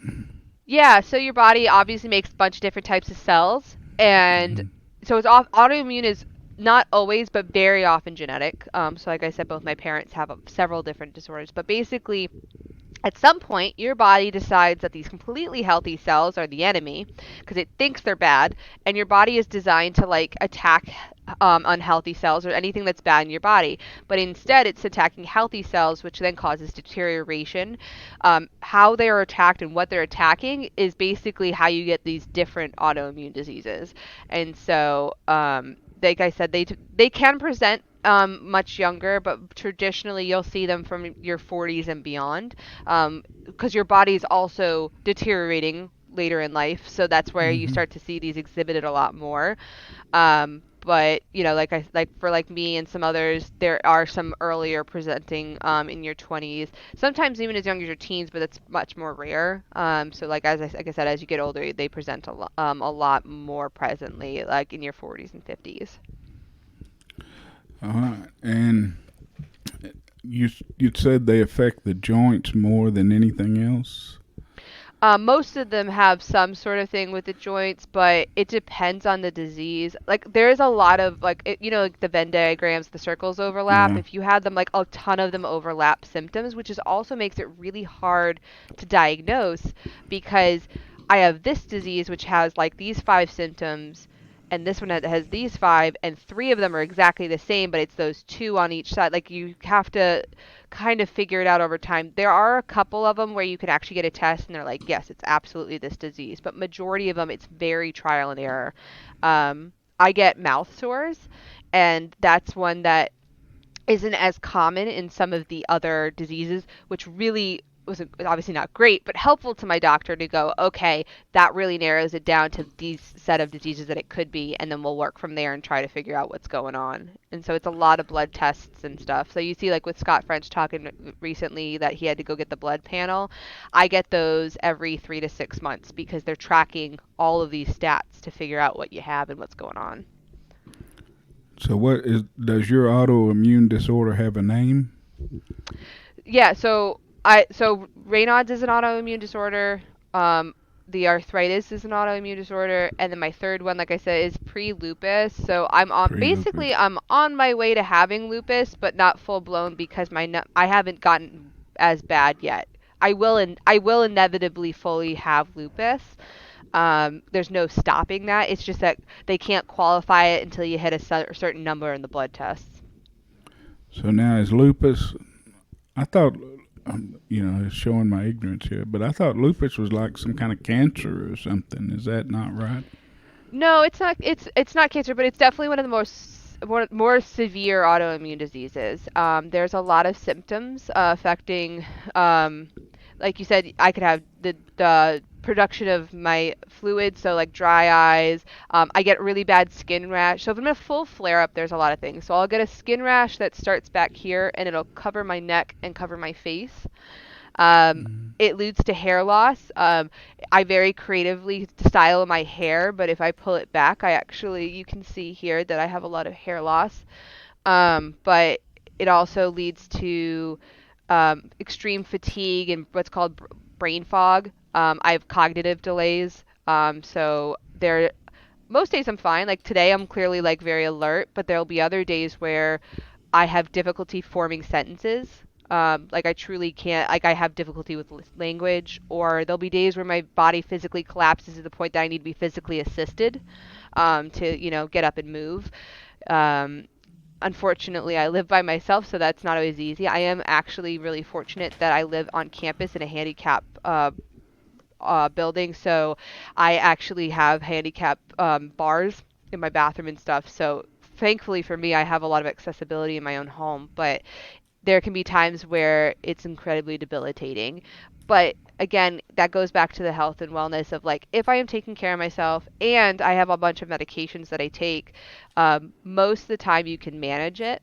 But there will be those times where you just can't do anything, but there's a flare up, and I really do have some phenomenal coworkers that are extremely supportive of me, so they know like when I'm having a bad time, they're either my boss will be like go home for the day or work from home for the day, so that I can kind of adapt my life. I've had to make a lot of life changes because there's just things that you can and can't do, and these flare ups don't have a schedule. You know, I might have a really important thing I'm doing for work and I have this big event, and then I'm in the middle of a flare up and I have to push through, or I have to get help. Asking for help is not in my spirit. I'm very independent, and so I've had to learn that, right? To learn to ask for help and learning to say when you're not okay, because that's really vulnerable and really transparent. And so it's really hard sometimes to say, I'm not feeling right. I'm not doing well. Like I had a student the other day, I was having a really bad brain fog day, and the student asked if I was okay. And I was really mad at myself after that they saw that weakness in me. And I was mad at myself that I let them see that. But then I thought about it more later and I realized it's okay that they're seeing it. I told them what was wrong. And then they probably thought nothing of it past that, but ate at me for a while of like being less than, because you work so hard to fight it, so that on those days that you are weak and vulnerable, it can be really difficult. And like I said, like having all those symptoms crop up, whether I'm sitting there and I've got a face full of rash, I have mouth sores, I can't move, I'm X, Y, and Z, and it's like 10 different symptoms going at once. It's really hard to not just collapse. And like I said, give in to food, not work out, it's really tough to keep going. And so I applaud anybody that has these things and deals with them. There's some that have much worse than I do. A lot of people, like MS, multiple sclerosis, is an autoimmune disorder that's absolutely crippling and shortens your lifespan. And I just applaud the people that fight that every day. I can't imagine them. And it's the same way that I couldn't imagine my mom years ago. Like I said, she, got up every day, took care of two kids, made food and stuff, and had all of what I have now. I can't imagine doing what she does, what she did. So it's definitely a lifelong like fight. The um, it, is lupus. You said that contracting that the lupus become the pre-lupus will become Mhm. lupus. Is there Yeah. not anything that they can do to Mm-mm. prevent that from happening? No, no, I don't know of any autoimmune diseases that are curable. I don't think any are. They're treatable. Some have medications, but again, it's a lot of trial and error. I currently take like the same three medications every day, but it's taken me years to figure out that those work. For me, like you have to like try these things and they don't work. Okay, let's try these things. And then I do have additional medication. So if I'm in that really bad flare up, I have other additional things I need to take. And again, that's really in tandem with making sure that I'm taking care of myself, and knowing what also can trigger the flare ups. Some of it you just can't help, like your body just quits. But knowing that if I'm not getting enough sleep or I'm really stressing out, that's putting more stress on my body, which is making me more vulnerable to getting something like that. So while we can't cure it, there's ways to treat or prevent, and make it kind of take to lessen those things. Now, you had said earlier that the pictures from when you were 299 in 2018 or 19, when you were starting the first Positively Unstoppable contest, that mentally you were not in a good place. That you obviously weren't happy with life or with your lot in life. Can has all of that mental side, has that been a transformation as well? Absolutely. I think that, and I think I've written about this before of like, I am not that person. And like the Caitlin K that was in that photo is gone. Like we had a funeral for her. Like she's gone. She was just, I feel like that was like another lifetime. Almost like it almost feels like I started again. You know, it the mentality that I had then, how I see life, how I approach things. Um, it was funny because I was in a job interview yesterday, and someone asked me about like goals and how I see life and how I approach things, right? And I used that as an example. I told them a very quick elevator pitch about like my experience with my health and wellness, and I said that has had ripple effects across my entire life. I didn't just lose 120 pounds. I completely changed who I was as a person to get to this point. Um, and I don't think I even realized when I started that's what had to happen to get to me to where I am now, to be okay with who I am, to be proud of the accomplishments and to continue to work, to continue to fight. Like you have to make these changes that are so much bigger than you anticipate having.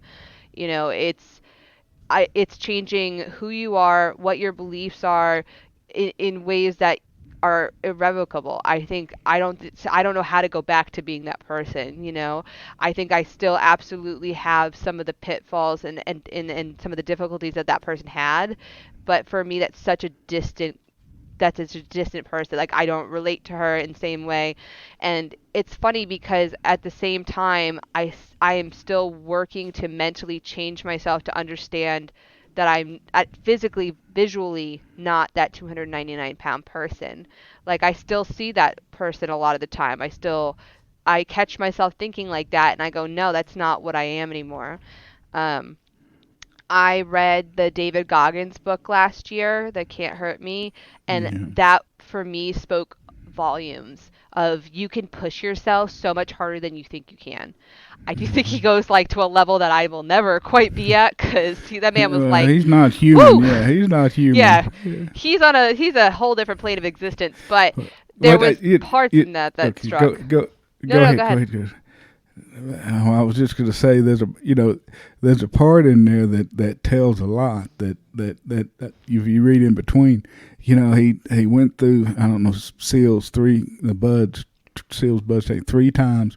He became a Navy SEAL, but he wasn't selected for any of the best I could tell. That's not my world. Hmm. I don't know anything about it, but he wasn't like picked for a SEAL Team 6 or SEAL Team Hmm. 5 or and then he went back to Ranger School. So I think he was even too crazy for the SEALs. So when you're too crazy for the craziest fuckers on the planet, that says a lot. Oh, absolutely. Yeah, I think his book is very like take it with a grain of salt, right? Like Yeah. I think some people read that book and they think they got to be like him, and I'm like, no, no. I think the That- lesson from that book is like very much a fraction of what that man did. Like, That's right. That's oh right. yeah, but it was good. Like I think he does the activities at the end of each chapter if you read it. And one of them was like putting the post-it goals on the mirror in the bathroom, and it has to be. And I've done this activity with so many people. I'm like, it has to be a tangible goals. Like it has to be because like I hear so many times, and I think it's a great thing. People are like, I just want to be happy with myself. That's great, but that's not like, achievable in a sense of like you can say like this is how you did it. And so I really liked like for me, I'm a very goal-oriented person. I'm very organized, very type A in that way. So I literally like here I have different colored post-its, and they all have the different categories, and they're all in my bathroom. And every morning and night while I'm brushing my teeth, I make myself reread the post-its, right? And so I think that was actually super helpful. One of the activities I took from him of like, you have to change your mindset, but then you have to keep changing it. You have to keep reminding yourself those goals that you're working on, and you have to put them right in your face, which is why they're right in my mirror, because I have to know that today I worked on that one, but I've been letting that one go for weeks. So why am I not addressing that one? And I need to look at that one again. It's that constant push, but only you are going to do it. I think that's a huge part of that too, of like build a support system. Fantastic. But you are only the one that's accountable to yourself. You're the only one that knows what you do every minute of the day. So it's only on you to make that decision. And I really love that about him and about that. That was a huge part of shifting my mentality over time. Well, if I have my dates right, then you were going through this weight loss during. I assume you had to write like I forget what they call them now. Similar to a thesis, master's thesis, Mm-hmm. and then a doctorate Yep. dissertation, capstone. Mm-hmm. Was it a capstone? Is that what they called the master's thesis? A Yeah, yeah, capstone. I did a capstone for my master's, yeah. And so uh, you would. It sounds like you were doing all this during your weight loss journey, and because you said you just recently became received your doctorate, Hmm. and so it sounds like you were battling this illness, going to school, battling the stresses of a master's and doctorate program, and doing the DDPY and competing in these contests. I mean, is that a true statement? Yeah, yeah, definitely juggling a few things at once. I think that I was dragging heels a bit too on the doctorate of like it's hard because the way the doctorate works is that you take all these classes and then they just kind of drop you off into your study then you have to start writing. And so at that point there's no, I mean, there's accountability obviously, there's some deadlines and stuff, but really it's on your own. And so I think if I hadn't changed the mentality in the way I have more recently, I think I probably would have finished, but either not finished as strong or as, as fast as I had, because I had taken time where there was like a year where I was writing, but it was really slow. But then because I had made such mental shifts that now I'm that person that's checking myself, that's driving myself to get it done. So then I was able, to finally finish and, get it done this year. Um, but it's a lot. Yeah, it's absolutely, it was a lot to juggle. And so to have all of those things going on at once, you have to build all of that for yourself because otherwise, how are you going to get it all done? Mm. Yeah, that's crazy. Well, you're definitely not an underachiever, I can tell you that. Not anymore. Yeah.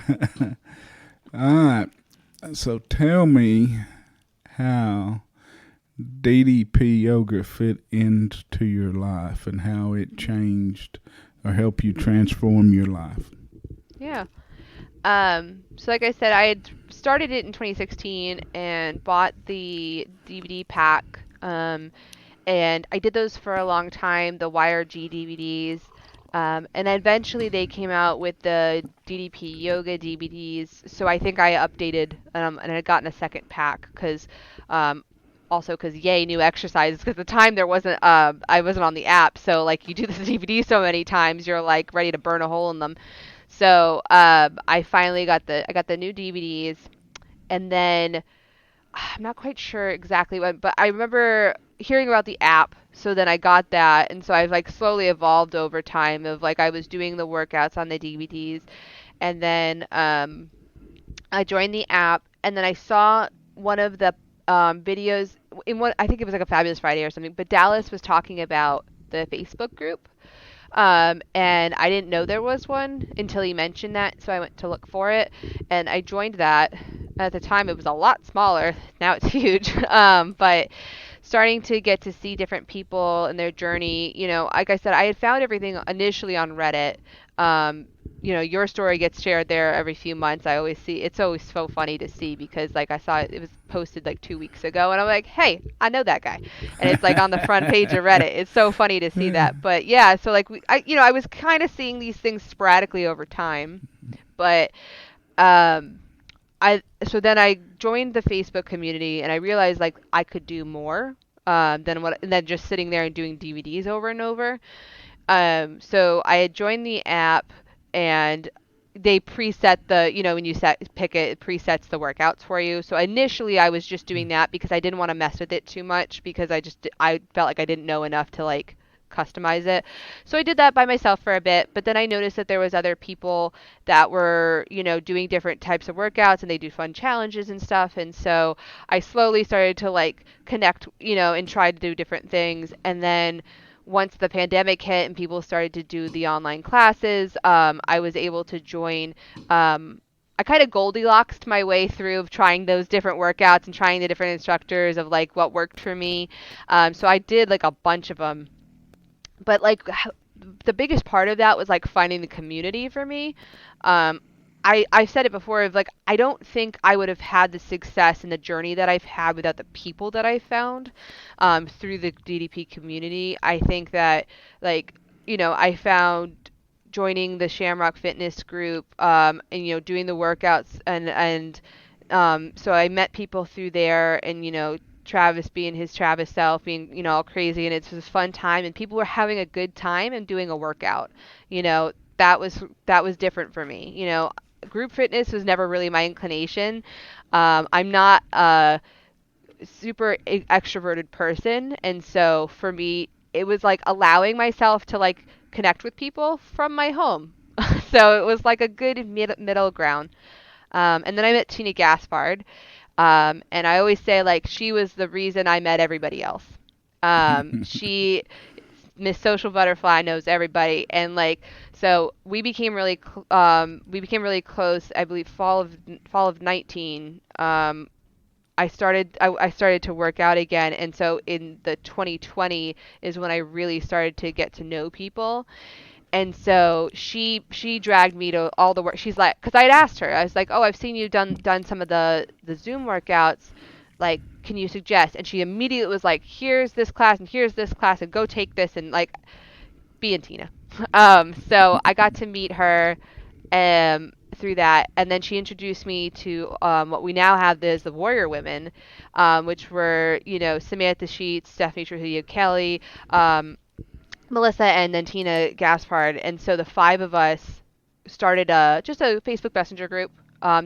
Just to support each other through doing the challenge, and even if you weren't doing the challenge, just to have a space to talk and feel comfortable.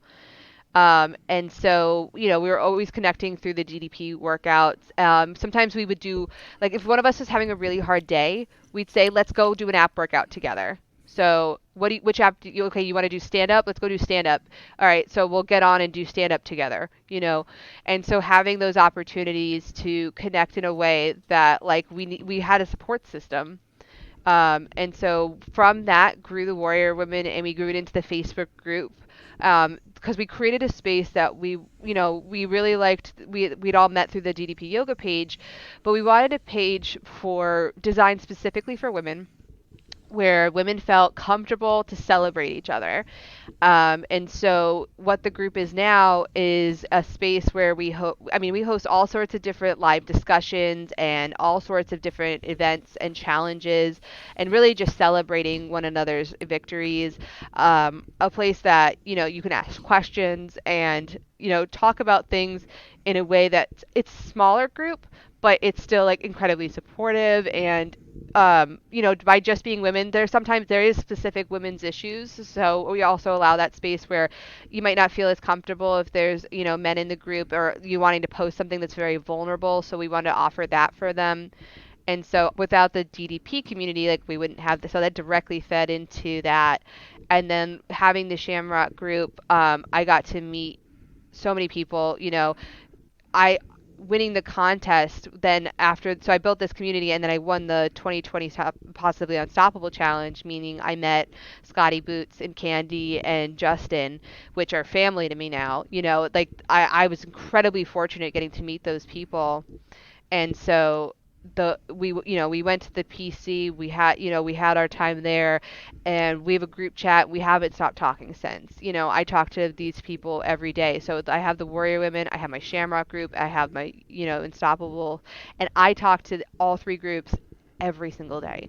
They're a huge part of like why I continue to go. And they've also been a really big factor in me learning again the vulnerability stuff of like I'm always that person that I never wanted to be like, I feel like crap because I don't want to be a burden on anybody else.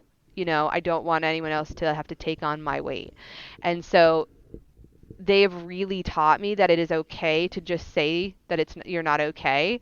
And it's also a space where I can make friends and celebrate people because I'm not always really good at like, I'm like, it's one of those things I always say I'm slightly terrified for an actual in-person DDP meetup because it's like, for me, that's an incredibly overwhelming thing to think about, like, even 50 people, let alone more, coming at me at once. Like, that's a lot of people to talk. I can't imagine. And I'm like a lower tier. I can't imagine, like, for example, you go into an event. like forget it. I don't know how to totally no. And so it's one of those things where like I can comfortably meet people, and I've learned how to do it. But like again, it's all through this DDP community of like wanting to be better, and I think surrounding yourself with people who also want to be better.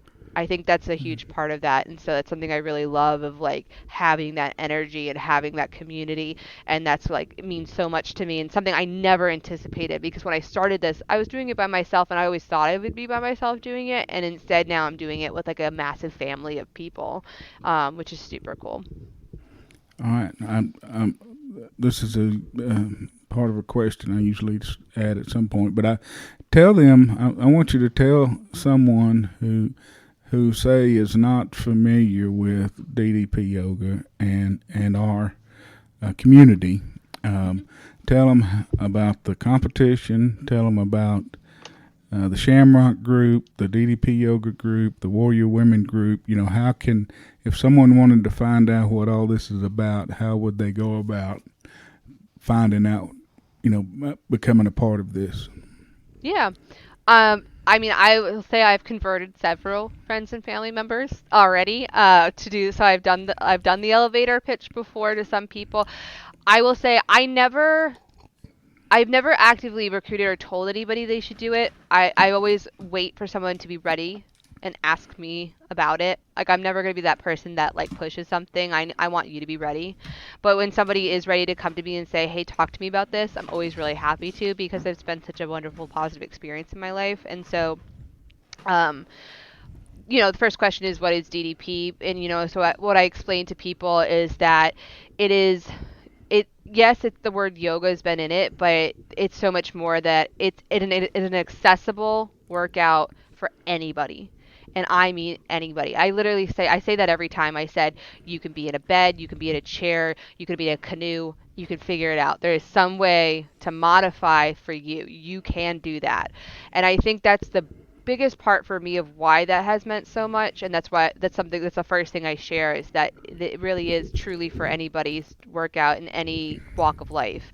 um, and then I talk about the community aspect of all of what I just spoke on. Because I encourage people of like, absolutely try this out, see if it works for you. But there is so much more if you join this Facebook group. There's so much more, because there's what are we at, like over 70,000 people in that group Mm-hmm. now. You're gonna Yeah. find your person in there, right? You might, Yeah. it might take time, but I guarantee you there is somebody in there that is going to resonate with you, that you can connect with, and reach out to and find some sort of camaraderie with, to build that. So like when I have, like I said, like I have people like the Warrior Women, or I have people like Shamrock, and I have these people that are so important to me. You can absolutely have that, because there's so many people in there. And if you're willing to take that second of being scared or awkward or vulnerable and make a post, you'll see how many people are willing to support you in your life and the choices that you're making. Because again, we're all there to want to be better for ourselves, and so we want to support you in being better for yourself as well. And so now the the Facebook group is DDP Yoga, all one word. The tell them how to find the Warrior Women if someone wants to participate in that. Yeah, so so if you search for Warrior Women, there's a W logo. It looks like this. So there's like the two lines. So that's our logo. You can also search in the DDP Yoga group. It'll come right up. The DDP Yoga company has been incredibly amazing. Last month also were super supportive. So they've tagged us in some of the stuff, because we had a live event with them, and getting to talk about what our group was, and supporting us being Women's Month. So that was really cool as well. And then the Shamrock group, is he let other? I mean, everybody I talk to just raves about Shamrock Travis. So I don't really know him. At least I don't remember knowing him, and except through social media. And Hmm. but everybody, I've never heard anybody say anything negative about the guy. But does his group allow anybody come in, or is it like a private group, or what is it? Yeah, so he has like the Facebook group, which is, you just search Shamrock Fitness. So anybody's welcome in there. And then like he has this website, which is shamrockfitness.org. And so like he has his actual own website, but he has the Facebook group, and they'll just post fun things. Like he did a class the other day online, and it was like a really intense class. So I did like a Shamrock Shake challenge, right? And I was like, whoever completes it, we'll do some merch or something just for fun challenges. He's got a charitable run coming up in May as well. So it's again a lot of community-based stuff, but anybody's welcomed. And yeah, I mean, like you can't say a bad word about the guy. He's one of the most supportive people I know. And he just will go the extra mile for anybody who's coming to him and saying like, hey, I need help with this. There's plenty of people like they would finish a class and ask him about how do I modify something, or I'm trying to figure out how to do this and that. And he was just such a supportive and wonderful instructor. And I think that's why when I was trying out all the instructors, he connected so much for me, because he just cares so deeply about the community and being a part of that, and creating, because we talk about the Sham Fam, like it truly is that he really wants everybody to be a part of that and welcome everybody, in all walks. Now, gain your worth. That's your shirt. Tell me what that means. Earn your worth. Earn your Uh, worth. Earn your worth.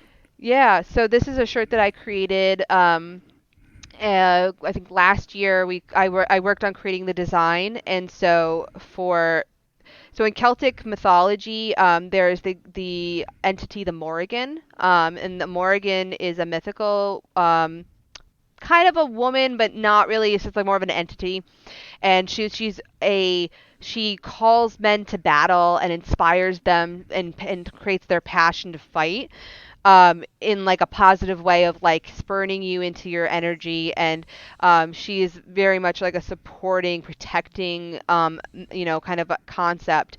And so she's represented through the crow, which is why I have that, and the Triskelion, which is the Celtic symbol behind it. It's like the three knots, because the Morrigan is like three symbols.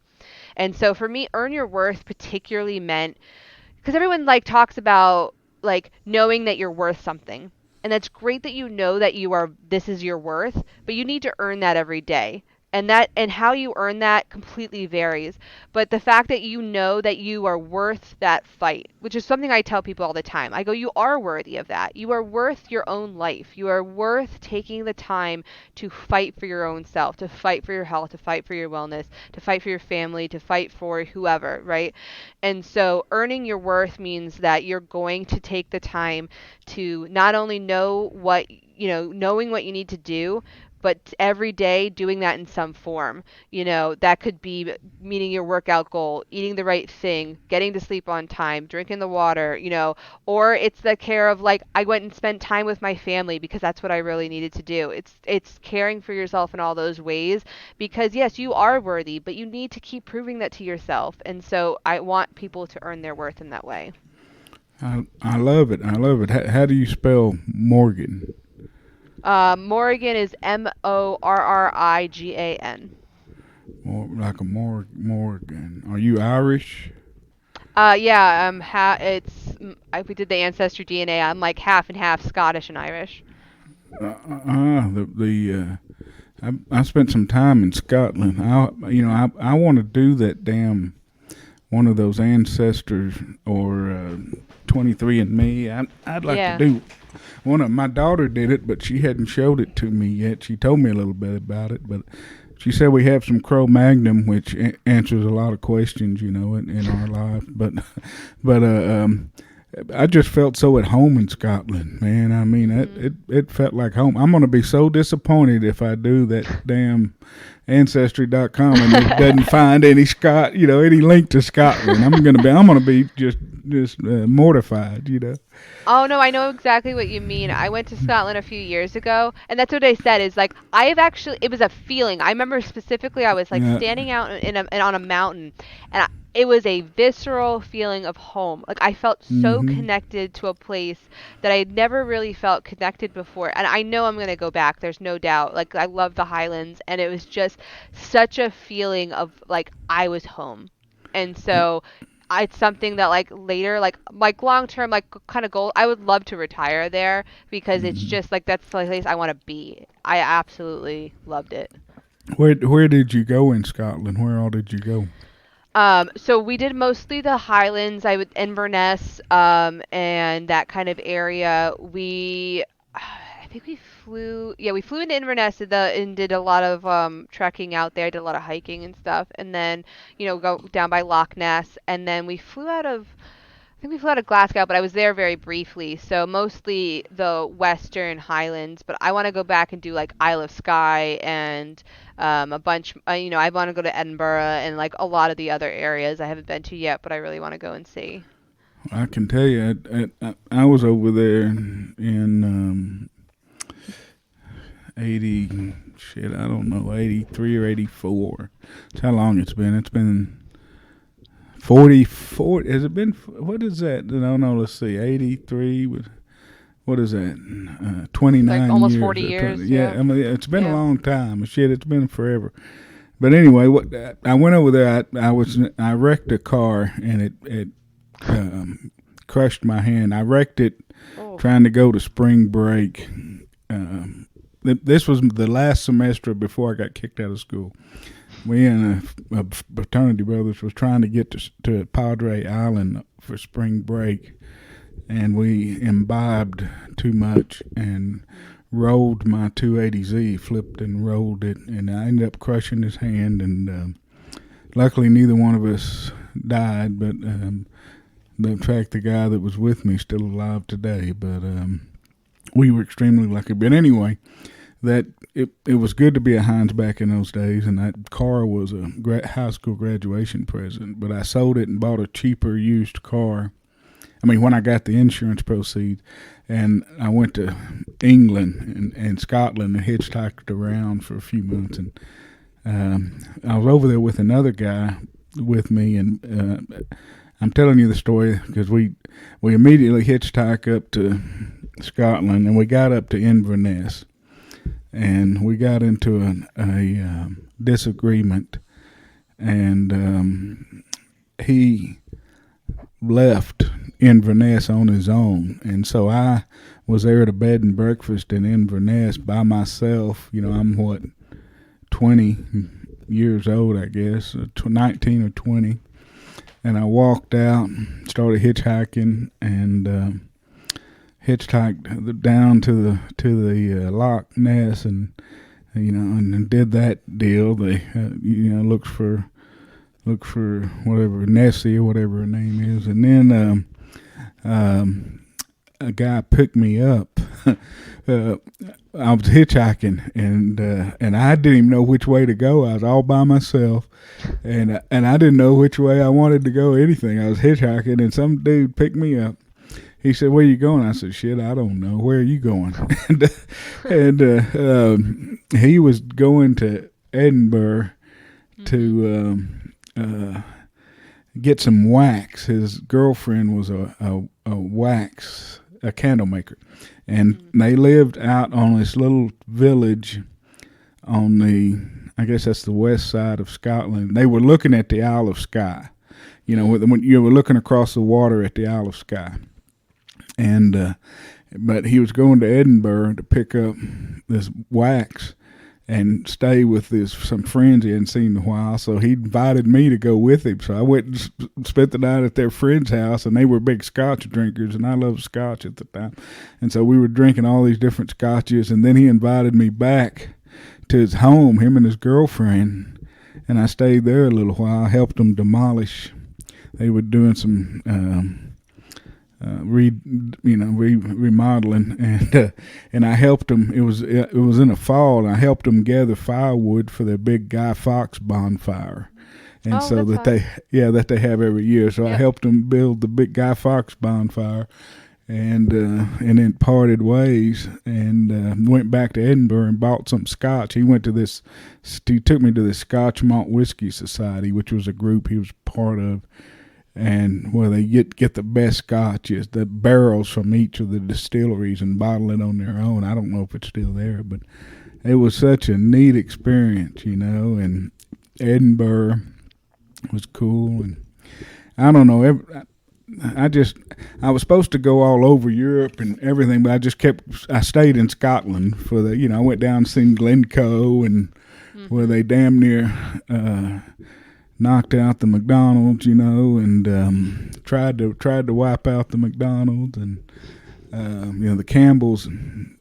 They say never trust a Campbell. The Campbells tried to wipe out the McDonald's, but the whole time I was in Scotland, everybody would say that I got to go to Ireland. They said it's just like Scotland but more beautiful. But I never did go to Ireland. So, but yeah, man, I've got such good memories of that place. I've got to go back.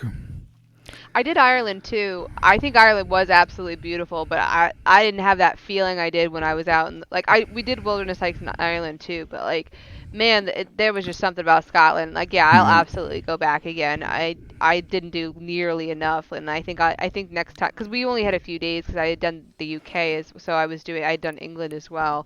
So I definitely want to go back and do an intentional trip that's almost entirely Scotland and really get to see a lot more of it. Well, that's awesome. That's awesome. And the people are just nice.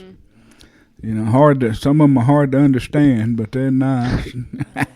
Well, I think because of the way I look, they assumed I was local, and they would start talking at me, and I was like, sorry, we gotta slow it down. Yeah, yeah. Hey, but when I was there, everywhere we went, they said don't go to Glasgow. They said it's dangerous in Glasgow, and my buddy that left me, he went to Glasgow, and I think he ended up getting mugged in Glasgow or something. I don't know, but he didn't heed the warnings. But I understand that Glasgow's not like it used to be. That I asked someone else this before, and they said no, it's not like that anymore. Was it Glasgow okay when you were there? Yeah, we were there really briefly because we had driven down from the Highlands and we flew out of Glasgow, so we were only there for a few hours. But yeah, safety wise, I don't think it's anything like what it used to be. We were talking to a guy there, and he just said it's rejuvenated a lot of the area over several decades, and they've really done a lot of work to make sure it's a lot safer now. So I don't think it's quite like the the 80s Glasgow that used to where people, like you said, people get mugged and stuff, and it just wasn't a really unsafe place. And so it's changed a lot over the years. Well, I'm gonna have to go back, and I'm gonna have to go over there again. I may have to take up drinking again. I don't drink either now. But if you're over there, you got to drink scotch. Shit.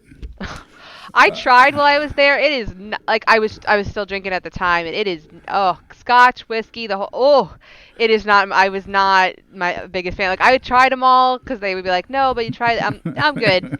I'm good.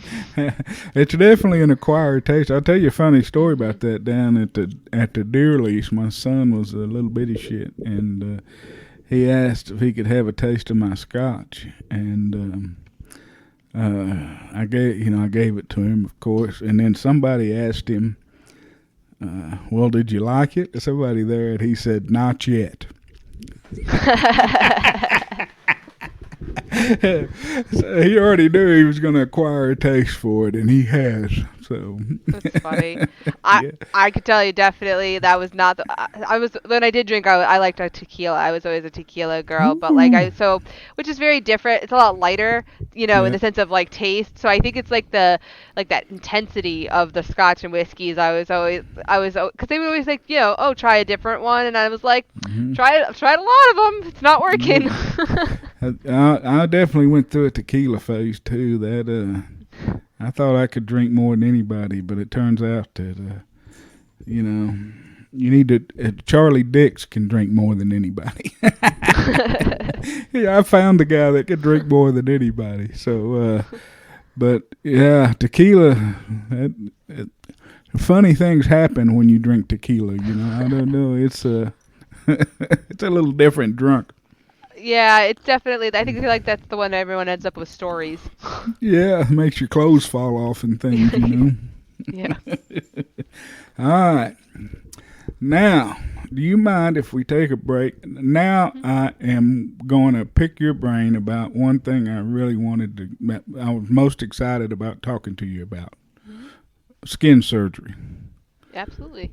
And so I want to really pick your brain because of your openness and the journey you've been through on the skin surgery. So, do you mind if I go to the restroom so I can really Hmm. pick your brain about this? Of course.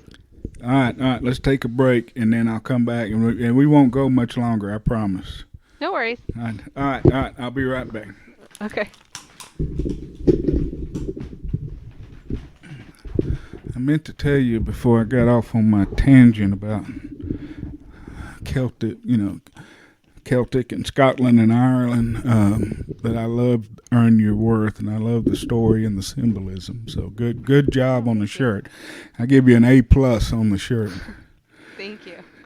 Do Yeah. you, all your other shirts have that type of pedigree or etymology or whatever the right Well, word is? it's funny because someone was like, "Are you gonna make another shirt?" And I'm like, "I really worked so hard and so intentionally on like this shirt that I was like, Yeah. because they're like, I love this one. You should make more." I'm like, I don't know if it could be to this level every Yeah. time because I was like so much intentionality in it that I'm like, I don't know if I could do another one. Are you still selling them? Yeah, yeah. Justin Dobbins' mother-in-law's company, Mustard Seed Graphics, sells them. So they're just kind of rolling on the website that they're still selling them. But people have been super awesome in like supporting and there's they a bunch of them just got their last order, so it's just exciting to see people wear the shirt. Like I just put it out of like, hey, if anyone wants it, but I was really surprised that people like wanted it, so that was really cool. No, it's a cool shirt, cool ideal, cool symbolism, the whole Yeah. the whole 9 yards. I'm impressed. Uh, in fact, I want to get one for my wife, either a small or a medium, either one. How much are they? I think it's 20 something for the tank, or I can't remember what the T is. They're Bella and Canvas though, which is my like I was real specific. I was like I want the Bella and Canvas brand shirt because some of the shirts that are made, they do like the Gildan or the Hanes, and they don't last as long. Mm-hmm. So I really appreciated that. But I have it set to like whatever the lowest is because it wasn't like really about the profit. I wanted just the people to be able to have the shirts, which was cool. Um, but yeah, there's like I think there's tanks, tees, and sweatshirts. But I think the tanks are like 20 something, and then the tees How, are might be a little bit more.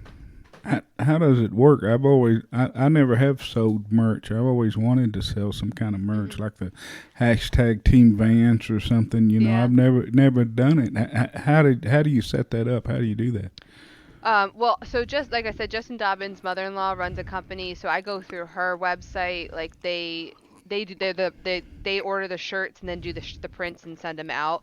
But most people do use like Teespring or Redbubble.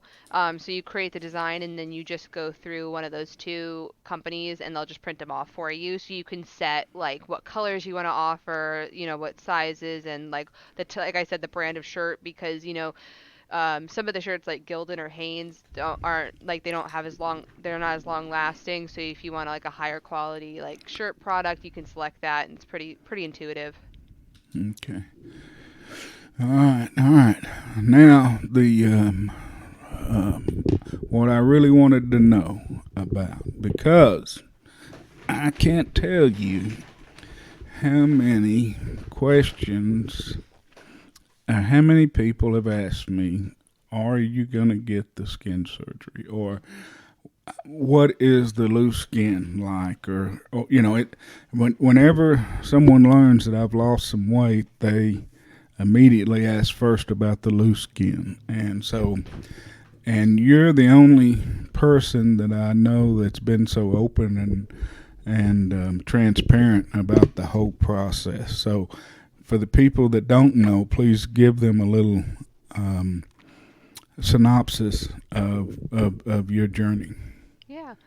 So I always, like, yeah, it is one of the first things you think of like, if I lose the weight, I'm going to have this sagging skin. Like, what am I going to do about it? And so I knew, I thought about it, but I didn't worry about it as much at the time because when I first started, because to even think about losing that much weight that I would need skin surgery, like, seemed like such a hurdle already. But when I got there, so I had lost a lot of weight, and so I had a very like big, I call them wings. I had very large wings of skin hanging on my arms. Um, my breasts were like at my belly button. Like they were just like gone. They were because they I gone from a double D cup to about a B cup, and so it was very they were very like flat. And then my stomach, which being a woman, that's where you hold the most weight. I had basically an apron of skin that was very uncomfortable. And then on my thighs. I hold the most, which is just, and so like I'd go, for example, perfect example is I go in a down dog, right? And so then I'm staring at like flaps of skin everywhere and everything's just hanging. Like my stomach felt like I would had udders and I hated it because I was really uncomfortable. Like visually, like it didn't really bother me, but it was becoming a serious discomfort because I was having to wear like compression gear like that was keeping all of the skin in place so things weren't moving around, and it was just very cumbersome. And so when I won the Positively Unstoppable challenge, I won $10,000, and so I was that, and I had been saving a long time for the surgery, and so that helped, put into the surgery fund. And so I went for a consult. I did a lot of research, and I really recommend people really like read through different surgeons, meet with people that you feel comfortable with. I got really lucky that the guy that I found, like he just listens. He talks. He doesn't talk down to you. Just talked really like really transparent. And he could, I think, realized very quickly, like I'm that person that does a lot of research. I knew what I was going in asking about, so he didn't sugarcoat anything, which I really appreciate because I wanted to go in eyes wide open.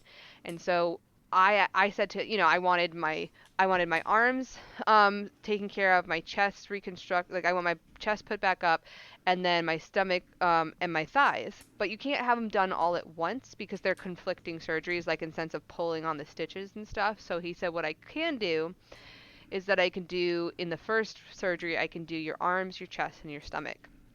And so that's what I had done in July of 2021. So I had the arms removed. So as you can see, I have a scar that goes all the way down to my armpit. So it's a triangle cut. So they basically cut here, and they cut this triangle of skin off, and then they stitch it together. So I have that on both arms. And then with my chest, it very similar to that, but they do it under like right here. They'll do the cut, and they basically pull it together and stitch you again. So that's what happened to my chest. So it basically pulls everything up. And then, but my abdominal, which was the most intense, is I had an abdominal reconstruction and a tummy tuck, which is not what everybody has. But basically, what they do is they cut apart and restitch all of your abdominal muscles together to create the abdominal wall again. Because when you gain weight or you have a baby, which I've never had, but I had gained weight, you push the abdominal muscles sit next to each other like this, and they're very tight against each other. But when you gain weight, the fat expands your organs and pushes things out, and so the wall becomes very weak, and it cannot go back together. So you lose all the weight, and you can strengthen the muscles and they get really tight again, but they can't come back together. And so what that did was they restitched them all together. And then tummy tuck is what people are most familiar with, is cutting off the apron and tucking the skin under and creating the stitch line. um, and so I had all of that done at once. And so, I mean, the first thing people always ask me of like how bad it was. Honestly, like the arms and the chest really aren't that bad. What was incredibly bad, like bad in the sense of intensity in the first few days, is the abdominal reconstruction because they're stitching your muscles together. You like literally a sneeze, a cough. I couldn't do that for a few days. Those were scary. Like movement and stuff's really limited.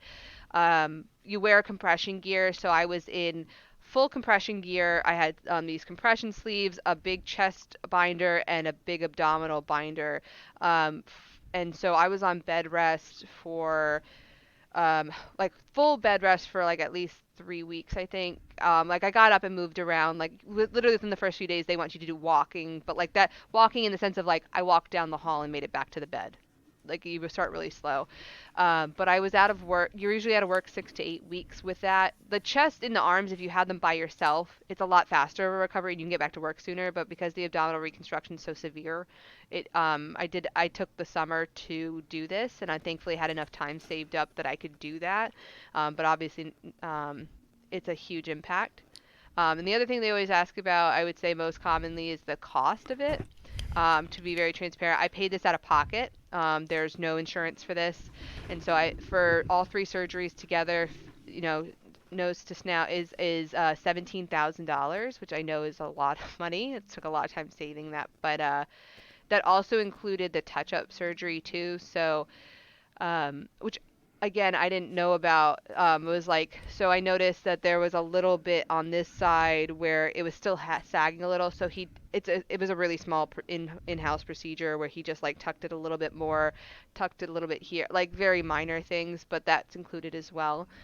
And so it took a long time to recover. It took 6 months to recover from the initial surgery, which the 6 months was in December, and then I had the touch-ups in February, and so now I'm kind of sitting at a space where like I'm fully recovered from that. Um, but obviously, it's a huge, huge decision, and I think that's why I've been so transparent about it, and I'm really happy to answer any questions when people message me because like I said, I was a person about doing the research, and they'll talk to you medically about like what happens, but nobody actually tells you about the journey of the experience of getting this done. I would go on and look for, I'd see people would get the surgery and they'd post about that, and I wouldn't see them until like 6 or 8 weeks later. And you're in a lot of better shape 6 or 8 weeks later. And I wanted people to be able to see what it looks like a day after surgery, a week after surgery. And so posted more of my body on the internet than I ever thought I would. I was very unsure about posting that, but I really, for me, the reason I did that was because I didn't want that to continue that cycle of like nobody being able to see what actually happens. So I posted the bruising, I posted the scarring, I posted all of that because I wanted people to have even just one person, one resource to see one person's journey and what actually happens when you have the skin removal surgery.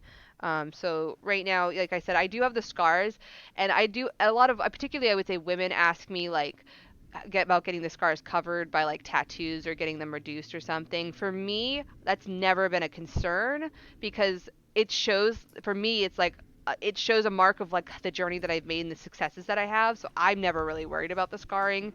Um, Also because they're literally behind, I can't see them.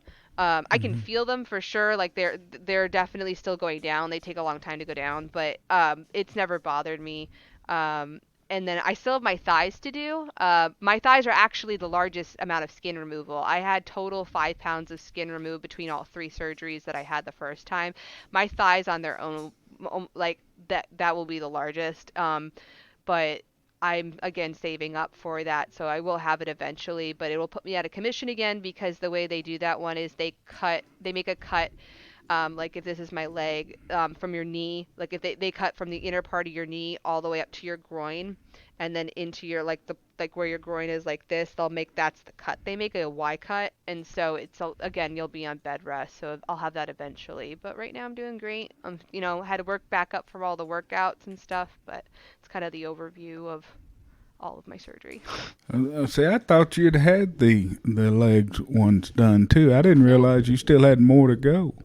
I do. Yeah, they can't do them at the same time because the way the tummy tuck line with the abdominal and works is that like here, it's easier if I stand up.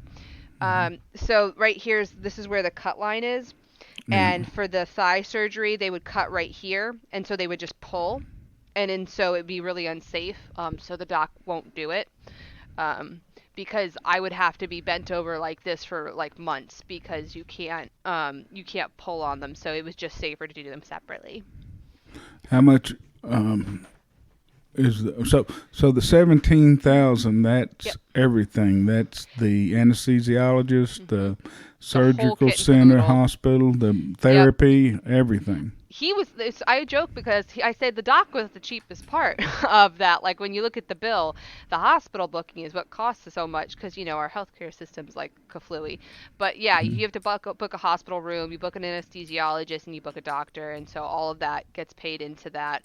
And all of my like follow-ups, all of like the compression gear stuff, all even the follow-up surgery, like all of that's included within that 17,000. So I don't pay So, anything additional after that. so that's like a turnkey deal. The 17,000. So for Yeah. somebody, that gives you an idea of what it would cost for all three. Yeah. Yeah, the thigh surgery will be another, I think, 5 grand, somewhere around 5 grand. I was going to ask that. So Yep. for the whole thing again, 5 grand. Mhm. So Yeah, now, it's not as much because it's only one part, whereas the other one was 3 surgeries in one. all right. So tell me your thought processes from the time that you started losing weight to the time that you said, "I'm going to get the skin surgery." Yeah, so I again, like I was always a little like it's always in the back of your mind that you might have extra skin. And so it was one of those things where I was like, I'll kind of wait and see where I end up. Um, I've seen other people get the skin removal and other people be like, I'm proud of my skin and I'll just leave it and whatever. And so for me, it was the decision was more it wasn't it was a discomfort in the quality of my life. And so really as I started to get like it started to get loose, but then it got looser and looser, and then finally like I think like one of my posts right before the surgery, you could see it. I could cradle my stomach. Like I had that Mm-hmm. apron and I could pick it up and put it over my arm. And so I was just so uncomfortable, and not in a way of like showing my body. I was uncomfortable like living my life, and so it became to the point where I was like the quality of my life, and considering that that's going to continue. And that happens with my thighs still. Like we do like a shoulder stand, and then we go into plow. And then I always joke because I can go over into plow, but then I'm like my thighs are right here in my face because all that skin's hanging and it's in the way, right? It's like I'm still getting slowed down in some ways and it's just uncomfortable. So I really wanted to find a way, to be more accessible to myself, which is why I wanted to get it removed. I don't know the plow. What I don't know what the plow is. The shoulder That's stand you lay is. on your it's the lay on your back and you put your legs like over. That's what plow is. Oh, okay, okay. All right, I'd never heard it Yeah. called that. All right, and Yeah. then so the moment that you decided to do it, was it I mean the finances. At some point, you've got to make the decision. How am I going to pay for this sucker? If Yeah. first to me, I would think first decision would be, do I want it, and or do I have to have it? And then the second point is, how am I going to pay for it? And how did you Yeah. work through those mental processes? Yeah, so I think it was really helpful to meet with the doctor because that's people can, so people, a lot of people don't know, is you can go for free for a consultation to these surgeons.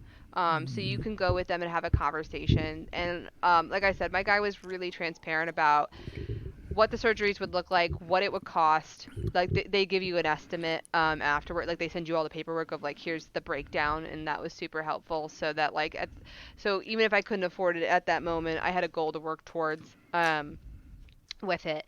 And so I think the decision was like, okay, I had lost this weight and I'm trying to determine like what's next. And I knew I wanted to continue to do more, but I also knew that if I wanted to continue to do more, that I'd like to do it in as much as possible.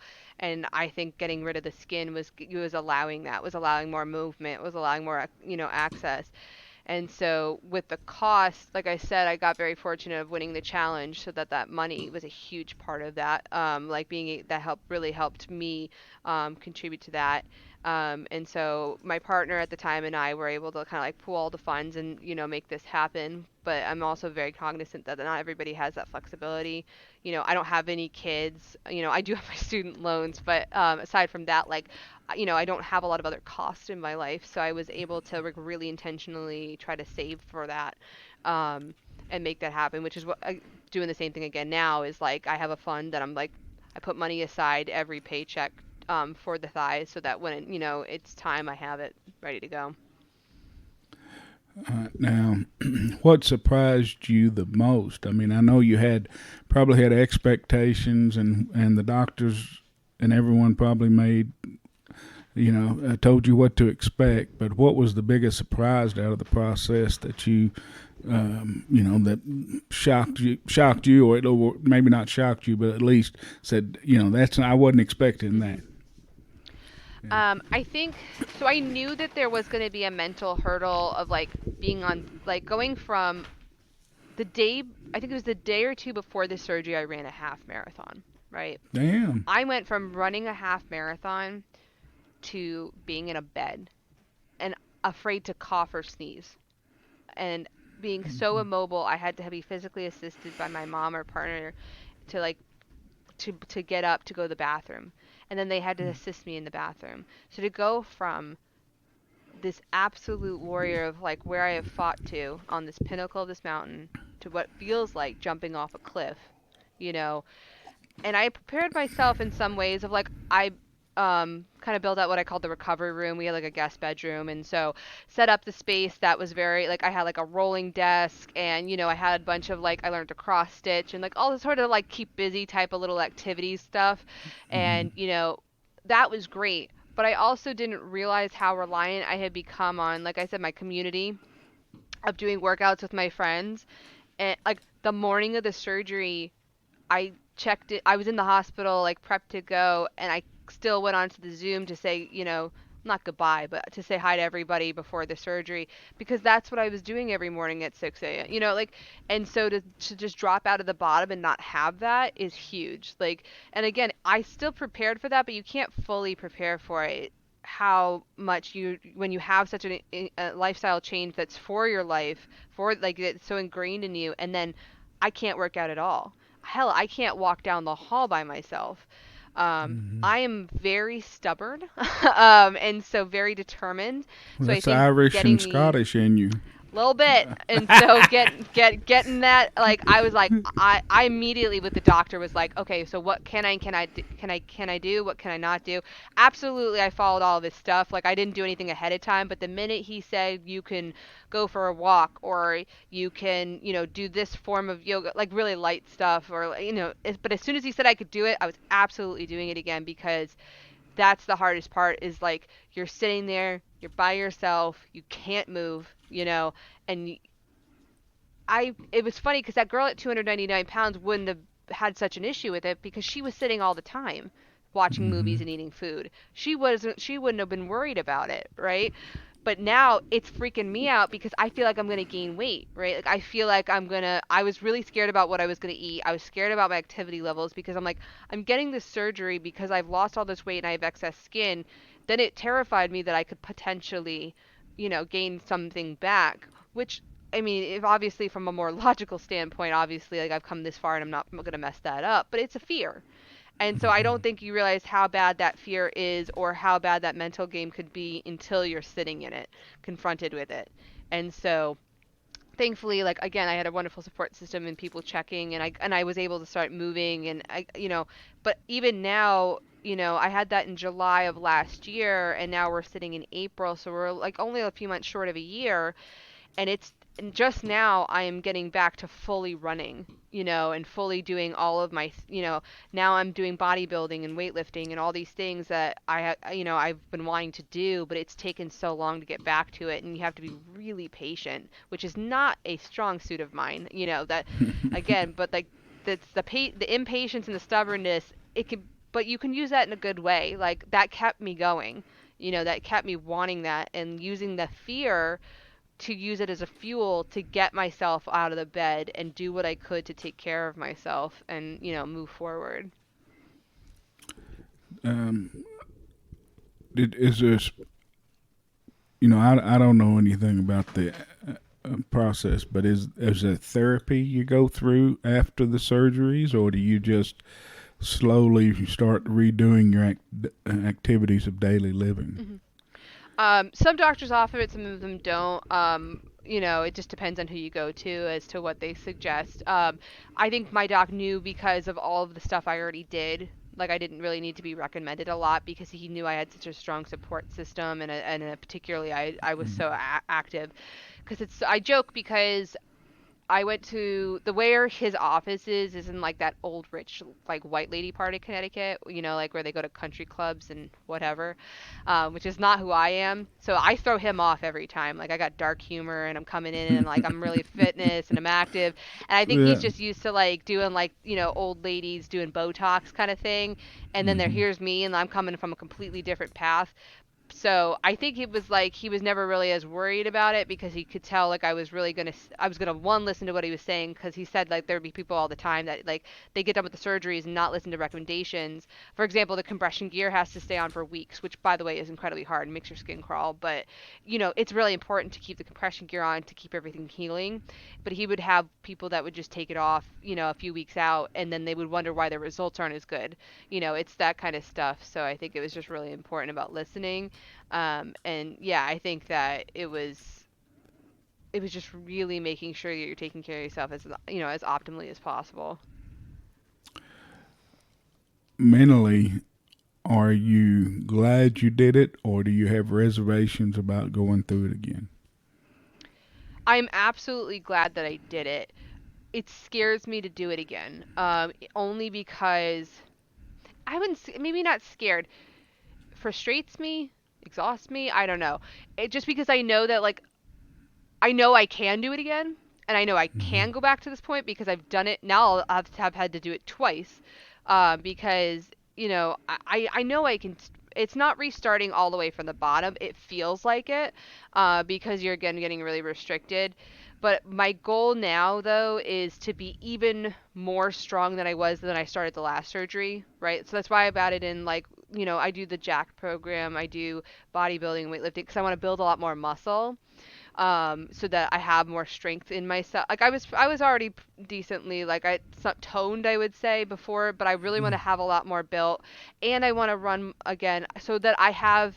Because the more peak fitness you are before you start the surgery, the less you'll lose long term. So, but yeah, wrapping my brain around that it's gonna be tough no matter what. Because with the thigh surgery, like I will have from waist up, I'll have the range of motion I didn't have before, but like I won't be able to walk for a while, and it's going to take a long time because that's a really, very the particularly when you have the groin cut, you have to be really careful about range of motion and stuff, and it's really going to have to be something I want and mentally am prepared for, because yeah, I can be as physically ready, but if you're not mentally ready to go through that again, it might not be, time for it. So I really want to make sure I'm completely ready to do that all over again. Now I'm going to ask you a question, and I'm telling you that if I ask you anything you don't want to answer, don't answer. If I'm Yeah. I'm not here trying to get you, and I tell everybody if tomorrow, the day after, or whenever you have a regret or a concern, just let me know. I'll cut it out. I mean, I'm not here to cause you any discomfort. This is Yeah, supposed of to be a course. fun experience, and I enjoy it. I enjoy learning the people's journeys and things. So, but it just dawned on me when you were talking about what the restrictions you're going to have after the leg surgery. That I it seems like to me on your first one when they did that abdominal wall and did Hmm. the tummy tuck and all that. I mean, it seemed like to me you couldn't go to the bathroom. I mean, you couldn't go in there and like press, or it just seems. It seems like to me that you can't, you couldn't. I mean, it seemed like it'd scare the hell out of you. You went in there if you started pressing down or something, you Yeah, know. you could no, you couldn't. It was yeah, no, I don't mind talking about it, but like so like I said, I have because I live in a residence hall, because I live Yeah. where I work on campus. There's the handicap bars in the bathroom, which honestly, I don't like shout out to anybody who could do it in their normal home, but because I had the bars, I could use obviously because there's bars on both sides, so I could use it as support to like lower myself onto the toilet. And the toilet was also raised because again it's a handicap, so it's higher up, so I didn't have to sit down as far, so it wasn't as much of a strain. But yeah, no, honestly, I was so scared about going to the bathroom for the first time because you can't press. You have to like just let things happen.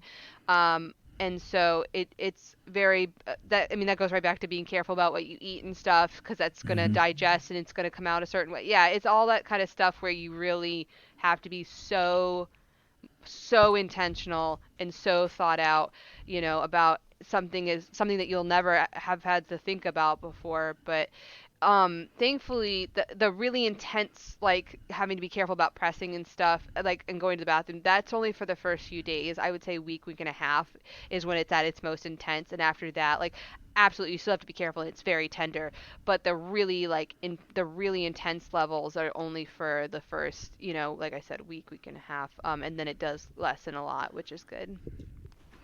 Well, I mean, I want to commend you for being so brave and putting out there. I mean, I mean, I've studied the picture. You put pictures out there with lines drawn on where they're going to cut. I mean, just you have been totally transparent through this process, and it's helped me tremendously thinking about whether I want to do it, or not. And I know it's helped a lot of people out there, and I know that I'm sure a lot of people reach out to you about it. And I just want to say thank you for doing that. I know you've helped a lot of people doing that. Oh, thank you. Yeah, I just that's the thing is like I said, I just didn't want it to be another time where someone's going to try to search for this and then not have any answers. So, I'm only one person's journey, but I'm hoping it's helpful to anybody to get literally any answers while they're considering it. Do you have a target date for the legs?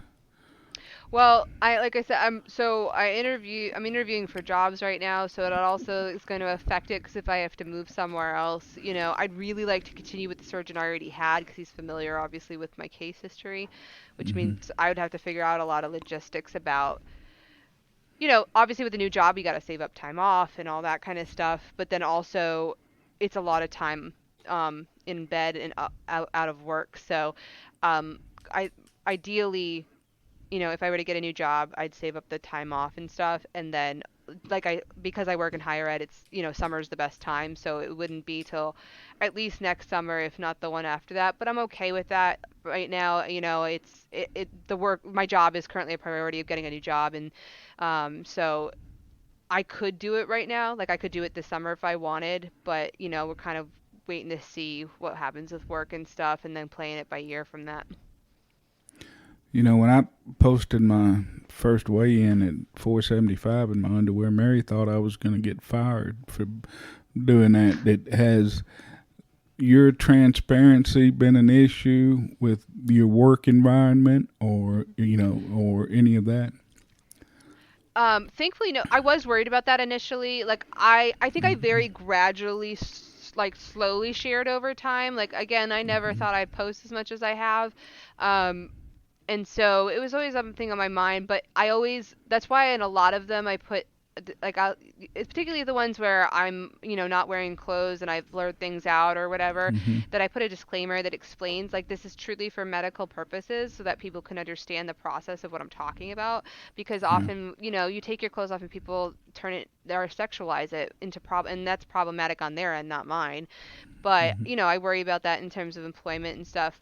But thankfully, like, my supervisor and course, they've been incredibly supportive. My students, even some of them have found my account and they're always, like, cheering me on and been super wonderful about, all of my journey. Some of them, ask questions about different things. I'm always happy to answer.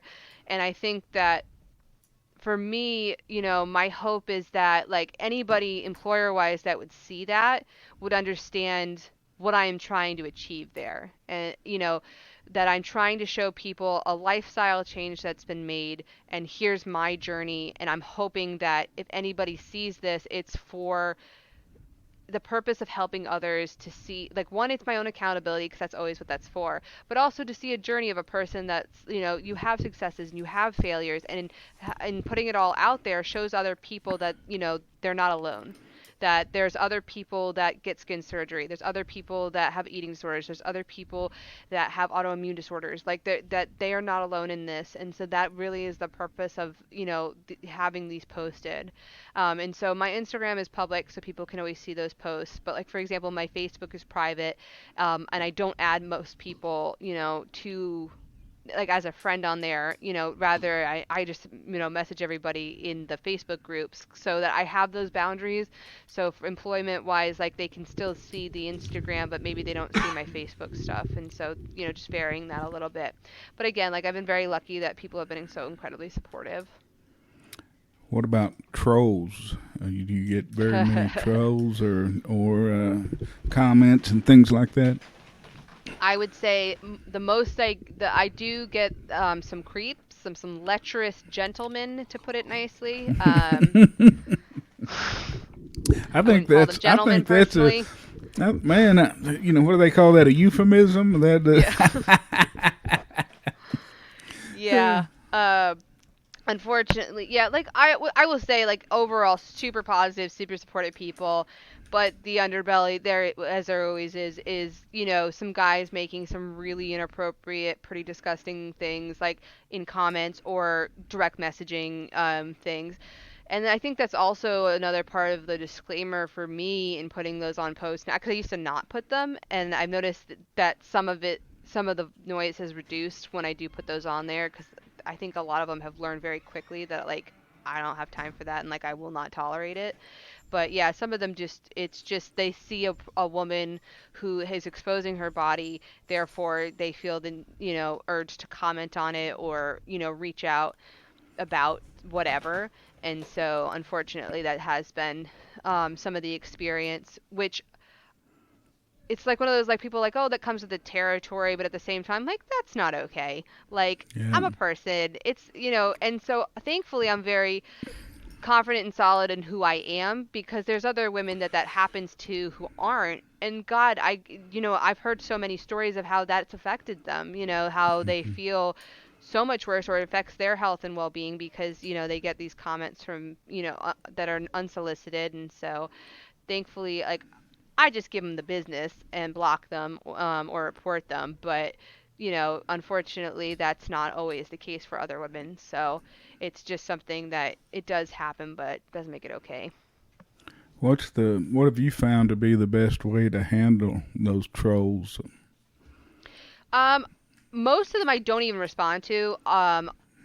If they are finding me through the GDPY yoga group, the moderators are actually have been super amazing in like not having any sort of tolerance for that. So I'll screenshot what they sent me, whether it be a dick pic or some really graphic comments or whatever.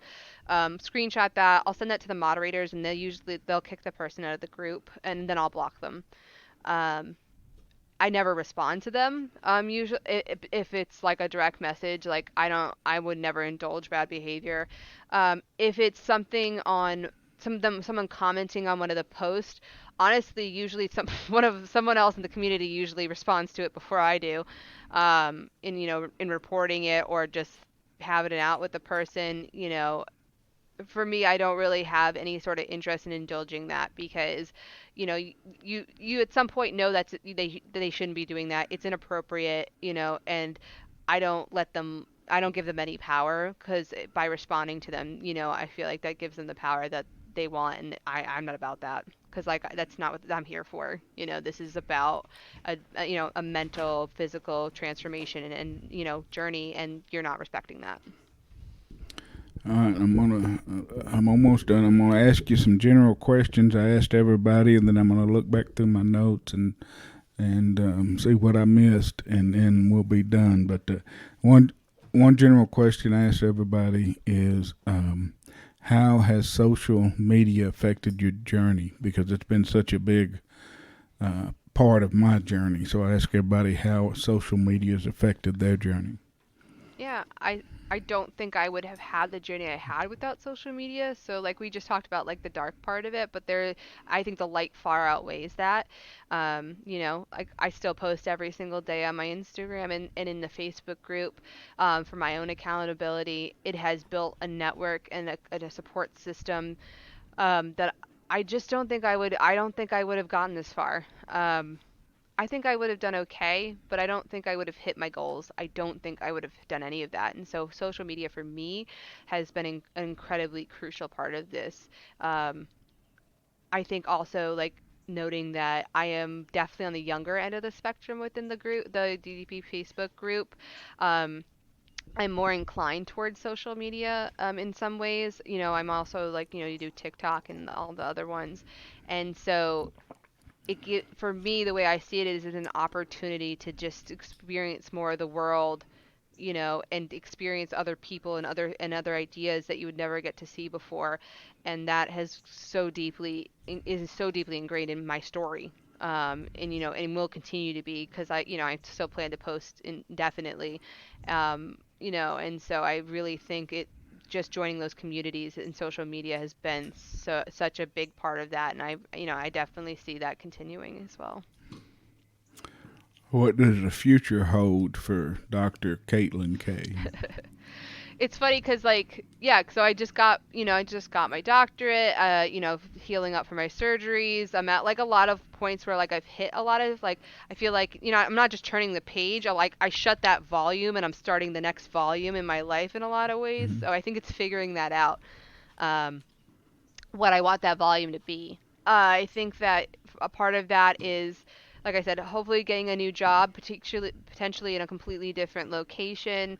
So getting all of that started. Like I said, I had done a half marathon, so I'm working my way back up to that. But I'd love to get to be in a full marathon eventually, very far down the road.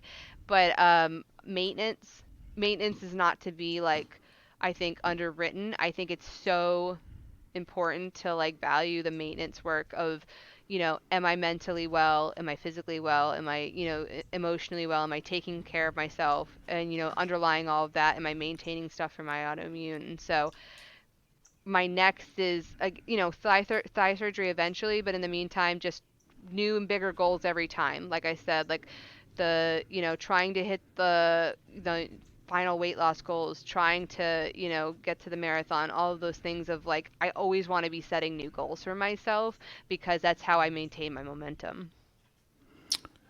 What advice would you give to someone just starting out on their own journey?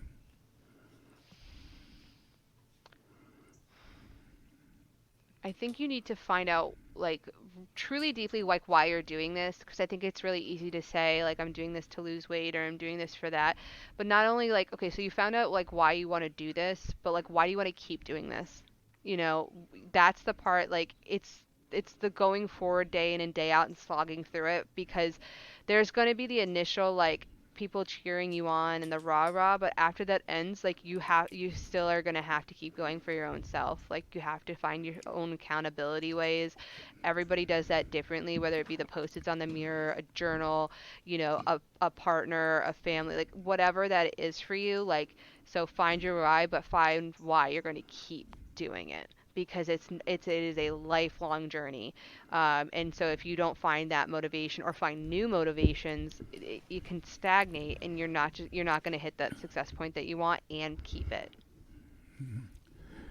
If someone wanted to follow you or to go back and look at some of these posts that we've talked about, how do they find you, and where do you like people to follow you? Sure. So you can search my name as long as you spell it correctly, which can be tough for people. But is also I'm also under the username Morrigan Ascending. So the word Morrigan and the word Ascending just together. And so I'm on Instagram. I am on TikTok. I don't really post as much there, but like I said, I post every day on the Instagram and on the DDP Yoga Facebook page. So I'm always around on both of those. You mentioned a website earlier. You said you had a website. Oh, that was for the t-shirts on the mustard seed graphics. If you want to check out the shirt, um, they you can go onto mustard seed graphics and then click my page. And is your page on there just under Caitlin K? Yep. Okay. All right, let me look back. Almost done. Let's see. All right. Let's see. Social media aspect. Post. But you're still posting every day. Just worked up through all levels of the app. Running. So, how much are you weightlifting these days? I'm a what I call a baby weightlifter, so I'm just starting to do like the curl bar and the dumbbells and all of that, so not much.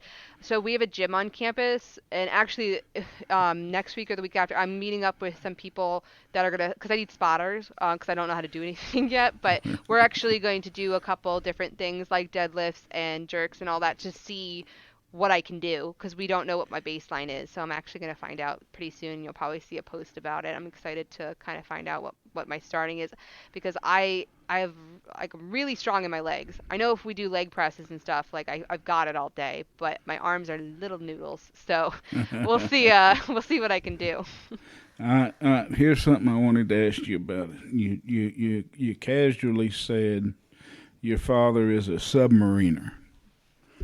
Is that so? That means that he is on the submarine crew. He was, yeah. So he retired a few years ago, but he was in the Navy for 35 years. And how long was he in a submarine? Um, 1996 through early 2000, probably like 10, 15 years, I would say, somewhere around there. How tall is he? He is 5'9". 5'9". And is he a big guy, little guy? I always assumed that he had to be a small guy to live in the submarine. Yeah, I mean, he's always pretty fit. I mean, the Navy's got a lot of standards for that you have to maintain so that you could, yeah, so basically that you could fit and be ready to be in the submarine. So was he like going around in a nuclear submarine where they with the nuclear weapons ready to shoot if the the end of the world comes? Yeah, I mean, he was the doc on the submarine, so he was always there. He was there to fix anybody up who had gotten any, boo-boos. But, yeah, no, he did that for a lot of years. Yeah, that's crazy. Does he have any wild stories about experiences in the submarine? Some of them, but most of them he cannot talk about. I've never talked to anybody that spent any time in the submarine. I don't know. I'm claustrophobic. I think to a point. I don't know how comfortable I'd be knowing I'm so many fathoms deep in the ocean. Just if something mechanical messes up, that we're dead. Yeah, and they did it like 3 to 6 months at a time.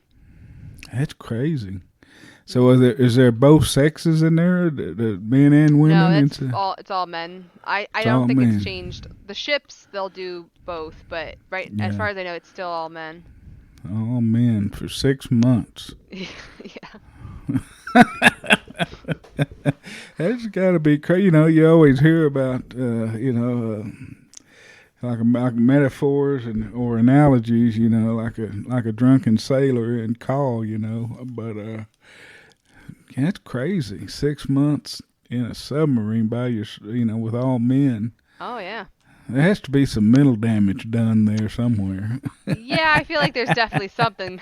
Yeah. I mean, only a certain type of person could do that, I would think. I don't know. All right, let me keep looking. But you're the first one you're my only connection to submariners, so I didn't. All right, let's see. Yeah, we talked about all that. Was your mom tall? Was your mom tall? My mom's 5'7", my dad's 5'9", I'm 5'11", and my brother is 6'2". Dang. My mom likes to say we grown big. Well, there has to be some tall genes somewhere in the family. My parents are actually two of the shortest in our family. Yeah. Everyone's pretty tall. Now, you didn't talk much about the hip hop dancing. You still hip hop dancing? Yep. Once a week I go to a dance class and dance it out. It's a huge stress relief for me, so it's always a really good time. I burn high calorie though, man. It's like easily 1,000 calories a class. It's really great. Seriously, that's all starting. In a minute, 21:03. I think we talked about all that. I think we covered everything. I think that's. The Warrior Women. Oh, what's Melissa's last name? I think I've asked a couple other people. No one really knows how to spell it. I can. So her name is Melissa Gula-Wisnicki. I can spell it for you if you Okay. want. Sure. Gula is Gula, and then her second last name is Wyszynski. Wazinski. WyNSKI. Okay, because I don't know the Sheila Sheets or Melissa Gula-Winsky, and so I'm Samantha Sheets, yeah. Samantha Sheets. So Yep. these are people that I hope to interview someday. So I've got to make sure and put them on my list of potential interviewees. Part of the Warrior Women. All right, let's see. We talked about all that. All right, I think that's it. Is there anything that you'd like to say or talk about, or just because that really I do this as give people a chance to tell their story, and just anything they want to talk about. Is there anything else we hadn't covered that you would like to talk about this journey or anything in your life? I don't think so. I just, thank you so much for doing this. Like, I really do appreciate hearing everybody's stories. I love listening to these, and I think it's so many different walks of life. And so being able to hear all of the stories is so impactful because, like I said before, you might not connect with one person, but there's that other person that you're absolutely going to identify with and maybe learn something or hear about something. So it's been really cool. So thank you for doing this. Oh man, well, thank you for doing it. I was really looking forward to talking to you, and I learned a lot today. So thank you for doing it. And I'll tell you, you'll be out on. Let's see, today's the 23rd. Mm-hmm. So you won't be out on the 25th. You'll be out on May the May the 2nd. It'll be that Monday week. So I got Matt Wilner's coming out Monday. So his story. So all right, man. Thank you for doing this, and Morgan Ascending. I'm gonna get Mary a T-shirt at some point, and thank you for everything you do and being so transparent. I know you've helped a lot of people on their journey. So keep doing what you're doing, and keep kicking ass. Keep owning life. Thank you. Appreciate it. All right. I'm gonna stop recording. Don't hang up. I gotta tell you when to hang up. Okay, hold on. I'm gonna hit stop, but don't hang up. All right. Thank you for listening to the podcast today. I'm your host, Vance Hines of Transform with Vance, where transformations begin every day. Please take a moment, if you will, if you like the podcast, to subscribe and follow, and you can find us on social media as well, either under Vance Hines or Transform with Vance. Please tune in and subscribe to our feed. You'll be able to hear lots of transformation stories. I'm in search of interviewing as many transformations as I can find. So if you have a transformation that you would like to have someone interview and have and appear on the podcast, just send me the name and number, message me, and I'll reach out to them and try to get them here. But no matter what, a better life begins on the mat. Get on the mat and start your transformation today. Thank you.